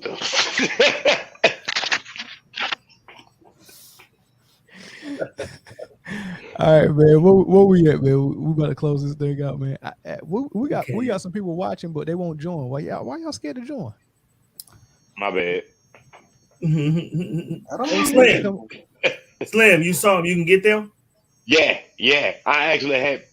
I'm gonna piss you off in a second because I overslept when I won the raffle for. But it's overslept. But yeah, it had just restocked about a second ago. That's why I was didn't know I was on. I was trying to catch it. But yeah, that's gonna be easy. That's gonna be easy. Them answers you gave me. I seen Iverson at the airport out here at San Diego, and I had them answers on, and his security guard started chasing me. So I don't know if they was trying to take the shoes off my feet because they was fake or what. I don't know. I think if they were fake, I think they would have let you just. What we gonna chase them from? They'll let them. They chased them because they were so real. They thought that was the ones he cross jawing up in. Maybe they were trying to get me a seat. No, I'm just the ones I cross Jordan over in. Wait a minute. I bet your eyes are worth 10.5 too. Nah, but these Jordans you sent me was these. Hey, I got them on right now, big dog. These things cold. Which ones that was? We could get these now, bro. I know you ready for these, yeah. Oh yes, Lord. Oh yeah, I'm ready for them. What size? Them win like 96. Any size you want. Oh, you got 9.5. Them all red ones and them cool grays. Yep. Sent request. You still got my cash out, right? I do business proper way. I send you the link. You check out on that. You got to pay taxes and all. Oh, is that you got to? Is that how you can you pay your taxes with the LLC? Mm-hmm. Okay. Yeah, So I ain't been back to work since. Boy. So the cash out is like a under the table thing, and you can't claim it. Yeah. Okay. Yeah. Because they tax that. Right. Now. Don't get over 600. I thought it was 600 for one purchase. Overall. It's 600 for the whole year? Nah, man. Oh, No yeah. way. That's why a lot of people in this community have been switching to just sell, and they're going to catch up with that soon. Freaking Venmo, getting on all that. But they ain't going to hit you unless you kill it. Yeah. You know Right. Yeah. Well, I think we done. I got you. We're gonna have to do the football another time, Corey, man. This always happens, yo. Anytime we get on Bronites and the Lakers, it's gonna be a long night. Yeah, and what took long is because you hard at hearing and hard at listening on the Ben Simmons thing. Definitely Look, hold on. I'm gonna ask X. Was you here for the Ben Simmons convo? No, I had literally just got here around the time I joined. Okay, so I'm going back and forth with Lamar in the comment section, and Lamar scared to show his face on here because he know he go get his face cooked off, Chinese style, right? So because I just got finished cooking Corey, but the whole thing is right. Did not. Yeah, you got cooked. Definitely not. Meat falling off the bone. I never get cooked. And the thing I like about Corey when you cook him is he like those ballpark franks, man. He plump up when you cook him. But, definitely not. So this is what he said. Yo. He said Ben Simmons is unprofessional because he wasn't ready to play when he showed up to Brooklyn. What's your thoughts? I haven't watched Ben Simmons when in Brooklyn, so I can't even give you that. Well, he hasn't played yet, and they're saying that he was unprofessional because he wasn't ready to play. And my thing was he's not playing because he tweaked his back at practice. That's what the report says. Right. But they're saying no, he's out of shape and not ready to play, and that's unprofessional. What data point do you have to say he's out of shape and not ready to play? They couldn't answer the question. Yes, I did. Exactly. Imagination. They couldn't answer the question. They couldn't answer the question. They could look his absolutely did answer that question. His data point to support that Ben Simmons was out of shape was Luka was out of shape. That was his explanation. My data point for that was your media report. Remember, that's what you said, not me. I used what you said against you because what you said was asinine. No, what you did is cook. That's exactly what I did. What you said was ridiculous. And then you backtracked on what you said. It was like, you guys that listen to the media and everything the media says, right? But then you got that report from who? Oh no, that came from the medical department of the Brooklyn Nets. Get your ass out of here. Stop cooking. You cooking yourself again. Don't do it. You cooking don't yourself. Do it. But in that boiling hot water. Argument. Don't do it. In that boiling hot water. Don't do it to yourself. Here he come to get it cooked. Don't do it. It's duck season. Here he comes. What's up? What's up? Oh, he coming in. No. I didn't heard you, nigga. I didn't heard you. What's up? Here he comes getting cooked. Here he comes getting cooked. Now that I got you face to face, maybe I can get an answer to my question. Ready, boy. Now I can get an answer to my question, Lamar. What does not ready mean? Answer like you answered it before. That was the best answer ever. Is he on the court? Is the man on the court? If Ben Simmons was on the court, he'd be ready. But he ain't. I've seen some people on the court that wasn't ready. Okay. Oh my God! Oh, you hit the buzzers on me, time. The sound effects and all that stuff. Y'all can fall for that dumb shit. I'm not falling for it. Hey, Corey. That means he has no argument. So rock with me. if all of a sudden he don't want to be there because of what happened last June, last May, there's an off season. Now, in the off season, as a professional athlete, you get your body ready for a season. Do you or do you not, Mel? Agreed. Facts. Okay, so if you get your body ready for an NBA season, regardless of whether you are at currently, even if you don't want to be there, you get your body ready for an NBA season. Correct, Mel? Correct. All right. So if he knew that he was going to hold out because he didn't want to be in Philly, you continue to get your body ready for an NBA season. So in the fact that you do get traded, I get it's a new system, but you still can go and play 15, 10 minutes. You can do a pick and roll. Ben Simmons can do a pick and roll, right? Mm-hmm. Absolutely. Okay, so you may not know our playbook, but you know how to play basketball, right? Correct. Okay. Yeah, you disagree with all this, right? You telling me that he couldn't have done that? So here's the thing. Right after the trade happens, he doesn't automatically play. It's okay. You want to get ready to get the system down in Brooklyn. Cool. Now hold on. Okay. A week and a half later, after the trade has already gone through, now all of a sudden it's your back. Your back tightened up. So you already agree with me that a professional athlete gets his body ready for an NBA season in the off season, and then even though he hasn't played yet because he's holding out, you should still continue to have your body ready. And you agree with me. So if he got traded and you still may not learn the system, but you can still do something, why ain't he in the game? Now all of a sudden it's his back. I'm not even mad. I'm not even mad at the fact that he would miss a couple of games to get the system down, right? Yeah, I'm not mad at that neither. When you get there, Mel said ramp up. You got to ramp it up, right? If there's a ramp up and you ready, then you ready. Ramp up is nothing. I just got one question. Absolutely nothing. I got one question. Go for it. Hey Mel, did they put Chef in front of your name yet? Not yet, because like I said, sometimes the gazelle and the duck and the rabbit just get in the boiling water and cook themselves, man. You about to make turkey. Yeah, I didn't get a chance to season. Tell me how, so Slim. let me ask you. So let me back it up. Cook it up, B. Tell me how, Slim. I'm gonna put my feet up on this. Let's roll. Go ahead. So there's a such thing as NBA ready game shape, and it's a such thing is different from being just regular in shape. So there is absolutely nothing that I can do to get ready for an NBA game except play NBA games, right? So if I haven't played basketball for a year, even if I was playing pickup basketball at the Y, it's not going to be an NBA game.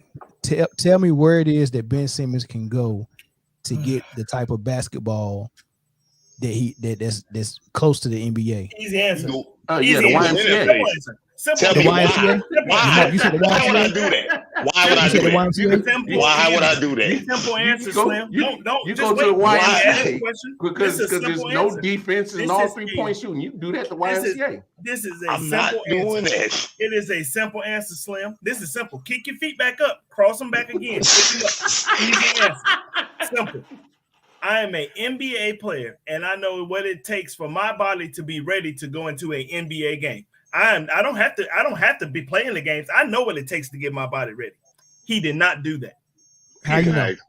Wait. Two points. Hold on. 2 points. 2 points, Corey. 2 points. He ain't playing. All right. Wait. Listen. I'll let both of y'all talk. Let me talk. 2 points. 2 points. One is very okay. 2 points. Right. One is there. There's absolutely nothing you can run and get conditioned. You can run 2 miles every day. It's not gonna get you ready for NBA games. You have to get into your team and start playing at least practice games with your team, which he wasn't doing with Philly, right? So that's number one. Number two is I forgot my point, but But come on now, man. Yo, Come on now, man. Yo, y'all not even giving that man. Oh no, Hold up. Corey. Now, Hold on. Both of y'all. Yo, I don't even like how y'all dismissing normal life. Who's this man, girl? I'm gone. I know. Well, no, that's a real question. Who's his old lady? I'm done. Who's his old lady? You talking about Simmons? Ben Simmons. Yeah. And if that Jenner girl? Ain't he messing with a Kardashian Jenner? Yeah. That's the problem. Okay. Then what we talking about? You know what, man? You might be right. No. Hold on. Don't have to do all that. Hold on. That's the issue. Slim. I just remember what I was about to say. So the first point is there's no simulation for an NBA game that he could do. The second point is y'all keep saying that he wasn't ready, and I keep asking y'all, what tells you he's not ready? What other evidence do you need besides he not on the court, man? No, because he's not on the court because he tweaked his back. Okay. So who told you? Wait, hold on, Mel. If he's not ready, then if it's because of his back or because of mental issues or whatever it is, it's because his back, Lamar.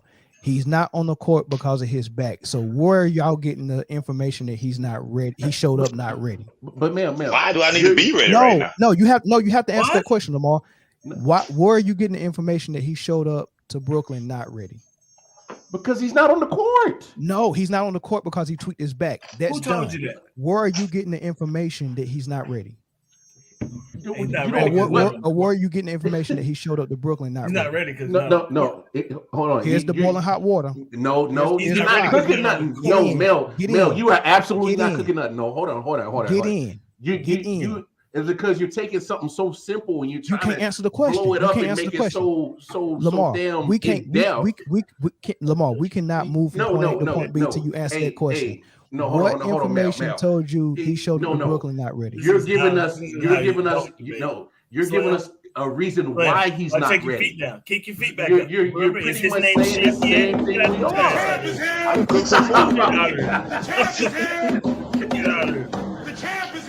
Hey, Mel. We ain't cook nothing, man. You over there cooking air, man. Stop.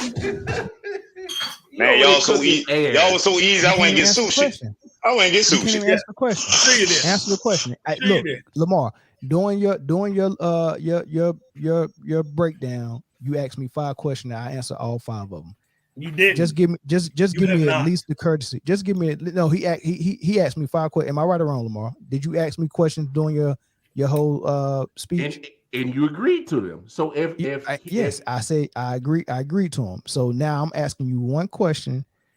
What information did you get that said that he showed up to Brooklyn not ready? The information is the fact that he's not playing. You're trying to make something. He's not playing. He's not playing because he hurt his back. No. You're making something so simple and you're trying to go in depth like you're some damn basketball philosopher and some shit right now. Like some basketball Aristotle right now. Now I will always give you credit for your basketball knowledge.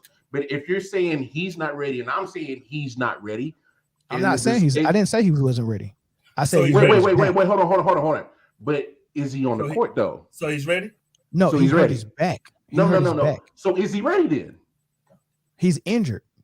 So is he ready? You said he didn't. You said he showed up to Brooklyn not ready. But I'm not ready. No. You said he showed up to Brooklyn not ready. No, you said he showed up. Wasn't ready. Okay, so what information do you have that he showed up to Brooklyn not ready? Because he wasn't on the court. All right, so I'm gonna give you an equivalent. I'm gonna give you an equal equivalent. Corey, did this man just not agree with me that if in off season you get your body ready? Did he not agree with me? And if you're not playing, you get your body ready, and you say yes. So he should be ready. No, his off season. His off season was extended. So Slim, you know what Ben Simmons was doing when he got signed by Brooklyn? He was the same shit that you was just doing, kicking his feet up, eating sushi on the couch. That's what he was doing. That's what you think. I'm not even gonna touch that. I'm gonna address what Lamar is saying. So Lamar, when you ask me a question that when you're not playing, you're supposed to be staying ready. And I agree with that. That doesn't mean I agree that Ben Simmons wasn't ready. I'm just agreeing with you in general. In the offseason, you get ready or you stay ready, right? You're taking my agreeing with that. Is also agreeing that Ben wasn't ready. Hey Corey, if you stay ready, ain't got to get ready. You ain't got to get ready. And I agree with you 100%. I don't have to ramp up. But I'm what's the ramp up? I'm ramped up. When I get here, I'm ready. I'm still trying to figure out what information you have that shows that Ben Simmons is not showed up to Brooklyn not ready. And I'm gonna ask you this one question about Harden. When he showed up to Philly, because he didn't play the first couple of games, does that mean he wasn't ready? He came in 3 games later. Does it mean that because it's the same thing? Does it mean that Harden wasn't ready when he showed up to Philly? No, yes, no. Was Harden ready? Was Harden ready when he showed up to Philly? When he showed up to Philly, he wasn't ready because he wasn't on the court. Why? Look, why wasn't he ready? Mel, you're making something so simple, so in depth. Because was it unprofessional when he got to Philly? Harden been unprofessional his whole career. Thank you. Was it unprofessional when he showed up? He was unprofessional getting out of Houston. He's unprofessional getting out of Brooklyn. No, still keep getting paid. Unprofessional. Was he unprofessional? Was he unprofessional because he didn't play the first couple of games? He was hurt. Ben Simmons can't even do that. You see how he just said he was hurt? No, that's because that's what they're saying. Don't kick your feet back up. It's that's just like how you said. That's what they're saying. The champ is here. So no, it's nothing. You cooking yourself. You cooking yourself. I ain't cook nothing. You're cooking yourself. You're cooking yourself. Harden wasn't ready when he got to Philly because he wasn't on the court. Look, the player. You can hit a home run for 550 miles. You can throw it. You could throw a football for 80 yards. And you have faith in him. And you have faith in him. That's the crazy part. You can leap out of a gym. But guess what?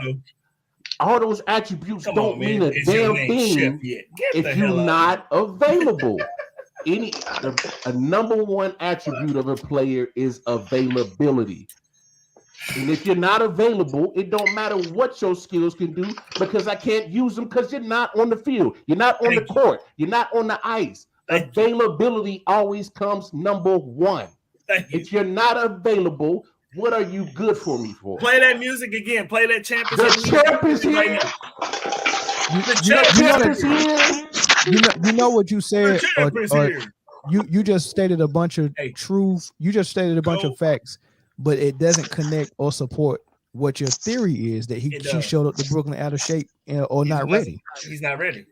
Or let me ask you this: why wasn't what was his what was keeping him from being ready? Like, was it an injury? Was it being out of shape? Like, specifically, why wasn't he ready in your opinion? You even went so far as to say in Lamar's opinion. Lamar, you said he wasn't ready. What was keeping him from being ready? In my opinion, I think Ben lacks commitment to his. Why was it? Hold on, Mel. Hold on. Don't say no.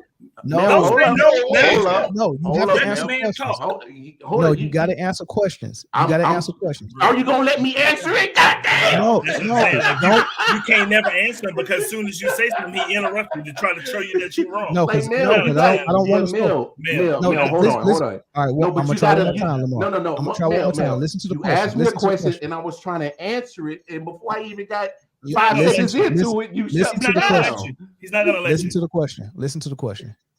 What I'm asking you is specifically, Mel. No, I know what the question you asked me, bro. But I'm saying you already answered the question, and you didn't let me answer, bro. No, it's not gonna go like that. It's not gonna go like that. Oh my God, you are killing me, bro. I want it specific. I want it specific. This is your guy right now. This is your guy. I want it specific. Right, Lamar. You said he wasn't ready, right? Now the evidence you're using that he wasn't ready is that he's not playing. What I'm asking you is not for the evidence. I'm not asking what your theory on why the not being ready status exists. I'm asking you on specifically what kept him from being ready. Is it injury? Is it out of shapeness? Is it like what was it? What was it in your opinion? Because I know you don't know for a fact. What was it in your opinion that makes you think he wasn't ready? Injury or something else? Hold on, give me a second. Give me just a second. I'm gonna make You you. what Crawford say before you ball it. Give me a second. Slim, I hope you didn't put this money on Vegas because you lost. No. I'm full. I just had 2 steaks the size of my back. I ain't had. This is I'm so eating a simple. steak back. No, look. This is so simple.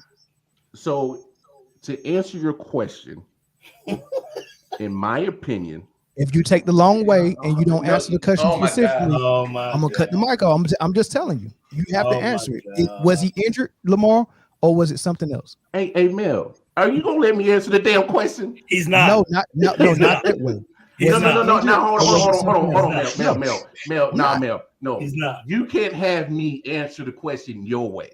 I'm Lamar Wallace, Wild Card Mar, and I'm gonna answer it your question, but I'm gonna answer it my way. How much? That's you want That's Let Mel me Judy. answer it. How much? That's You Mel want? Judy. Answer it. How much you That's want? Mel Judy. You better answer that question. How you want to answer? Male. Oh, male type of dude. Look, Ben Simmons, a person whose commitment to his game has already been questioned. I highly doubt. Stop. By who? It's the proof is in his pudding. The man's No, been in the who questioned? Who questioned? Man's the first pick of the draft. I question it. I question his commitment because the guy has been playing basketball for, even in LSU, the same game that he's been playing in the NBA. There's no evidence of his shot improving. And still got drafted first. Oh, there's a whole lot of mistakes. So did Jamarcus Russell. He got drafted first. So the things, so his game, the weaknesses in his game There you have go. not improved. Slim. So if the weaknesses in a certain player's game has not improved, he is not working on them. Case in point, Giannis, Greek freak. His weaknesses in his game. Are you gonna answer the question or not? What was he not ready for? I'm asking about was he ready? Because what you're describing to me is Shaquille O'Neal not being able to shoot free throws his whole career, and you're telling me that he hasn't worked on it, so his commitment to the game should be questioned. Hey Mel, no, did you question Shaquille O'Neal's commitment to the game? What does Ben Simmons do as good as Shaquille O'Neal? Did you question Shaquille O'Neal's bad analogy? Horrible analogy. Did you question Shaquille O'Neal's commitment to the game? Because you said if you can have a player not improve in an area, that means his commitment to the game is questioned. Did you question Shaquille O'Neal's commitment to the game? Yes or no? See, here's the funny thing, Corey. You didn't. Because You did. we've been interacting with Mel so long. He's distracting from the previous point or topic that we're talking about. Because you're not answering the question right now. You're not answering the question. I don't want to answer that question. I know. I don't care. I don't care about his commitment to the game. Hey, Corey, that man should work at Auntie Annie's the way he be twisting and breath. He already got cooked once, and now he's getting cooked again. I'm not the one who can't answer a question. He got that little soundboard. That's it. I'm not the one who can't answer a question. I'm not the one that can't answer a question. I've always answered your questions, but the thing is when you're not answering the question because you don't never let nobody answer. Lamar, seriously, Lamar. If I ask you a question about what specifically has him not ready, and you start telling me about commitment to the game and start telling the story, where are we going? I'm not telling you a story. It's a simple answer. Thank you, Corey. I gave you a simple answer. You didn't like it. Which one do you wait? And since you want to keep going on about it, I'm going to go in an in-depth answer, and you don't even want me to get that out. So, you don't want the shit. I asked you what was keeping him from being ready? I gave you that answer already. What was the answer? I told you from the jump that I thought Ben Simmons wasn't ready physically because he was sitting on his ass. How? Bullshit. So out of shape. So he was out of shape. That's what you're saying. So he was out of shape. Not on court. He was out of shape. He was out of wasn't shape. on the court. Was he He's out not of on the shape? court now. Was he He's not out on of the shape? court. That's my assumption is he was out of shape. Slim. Okay. You see how easy that was? But I Slim, told you see that how from the easy that was? beginning, though. Okay. Corey, And the you're reason not why telling that from the beginning. why he okay, so now that I got your Yeah. statement that you think he was out of shape and that's why he wasn't playing. So you think he was out of shape and that's unprofessional and he wasn't ready to play because he was out of shape. Got it. He was out of shape. Got it. Right. So let me ask you a question. What information or data showed you that he was out of shape? It shows me he's out of shape is because all of a sudden you haven't played not 1 minute in the league this year. So you don't have any information. Why don't you let him finish his statement? Why don't you be quiet and let him finish? Because the answer is none. It was a rhetorical question. The answer is none. Don't try that, man. Who's the way that's you can try to manipulate it to be right anyway. Thank you, because that was the original point that I've always said to you, and I've stuck to it, is that he hasn't played not one game in the league, and you sat here and agreed with me and said that in the off season, a professional player should be getting his body ready for the season. Really? You agree with me, right? Lamar look like a big potato too. Know this. Hold on. Lamar's a big potato. Y'all just been cooked by Chef Boy Bell. Know that. Now that Oreo soap dipstick didn't call me a baked potato. Definitely getting cooked. You laughing because you know he sucks. I'm just waiting for somebody to break my core in Lamar. Special. Steak and baked potato. Brought to you by Chef Mel Boyardee. Y'all well done. Getting cooked for agreeing with Mel. Y'all well done. You over there looking like that damn burnt hot dog on 4th of July that's at the barbecue. I'm full because I just watched the 4th of July barbecue. Slim looking like beef jerky. Baby back mail. You know what I mean? Baby back mail. Baby back mail. Oh boy, hey man, who's Corey, he just don't even know he agreed with me, but he just like to argue so much, and he made up some shit to be disagreeing with me. I'm gonna let y'all finish it, then I'm gonna address that. What kind of addressing? Go ahead. Look, you finna give some long drawn out answer, but I'm interrupting every 15 seconds. I already explained to Lamar that I'm agreeing in general, yeah. Athletes stay in shape in the offseason. That doesn't mean I agree that Ben Simmons was not in shape. Oh, okay. I don't understand how you keep connecting those two dots. But you believe the media, the same media that you said don't listen to. You believe them when they say he's hurt. What I say something about not listening to the media? What are you talking about? What did you say about him not being? As soon as Lamar said he wasn't, he mentally wasn't ready. That he does not perfect his craft. He's not committed to his craft. Oh, this is exactly what y'all do. Y'all listen to the media and everything. They listen to ESPN. That's exactly what you said. But you listen to the same damn people that said when his back was hurt. Ain't nobody trying to hear I that. can pick and choose when I agree with that same media. Nobody. I can pick and choose when I agree with that same media. I can pick and choose. I have to agree with that media the whole time. Get out of town. I can say, you know what? Get out of here. I know I can. I can take on Fox News and be like, I agree with that. I can pick and choose when I want to agree with the media. Put the flame to him. Can I not? This is why I'm gonna go with it.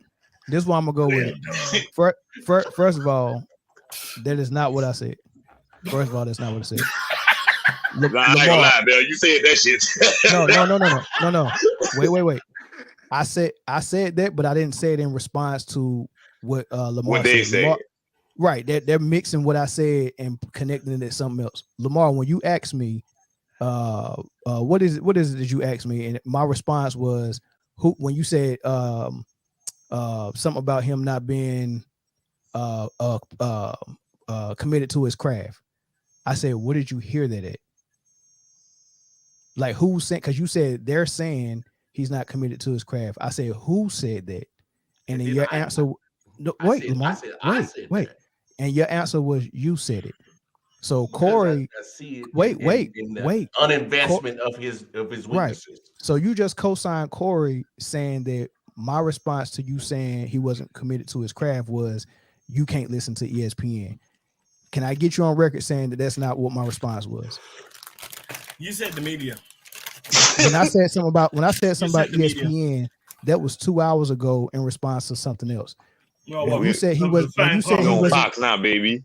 When it you was said the same conversation. When you said he wasn't committed to his craft, my response was, who said that? Am I right or wrong? I didn't say you can't listen. No, I said who said it. You asked that in yes both no. occasions. Yes or no. You asked that in both occasions, and I said they said that because that is what the media say. But no, I said no. You said hold on. God damn it, hold on. God damn. I said that's what they say, as in the media. But I said I'm saying that because of what I see. Okay, I'm not trying to document exactly what you said. I'm just trying to make sure that what Corey just said, I said, is not my response. That's what you said. He wasn't committed to his craft. Now that is exactly what you said. I'm gonna end this string, right? Because I got something I want to say to both of y'all. All right. I'm gonna end the string, and then I'm gonna say something, and then we'll call it a day. But we'll catch y'all on the next one.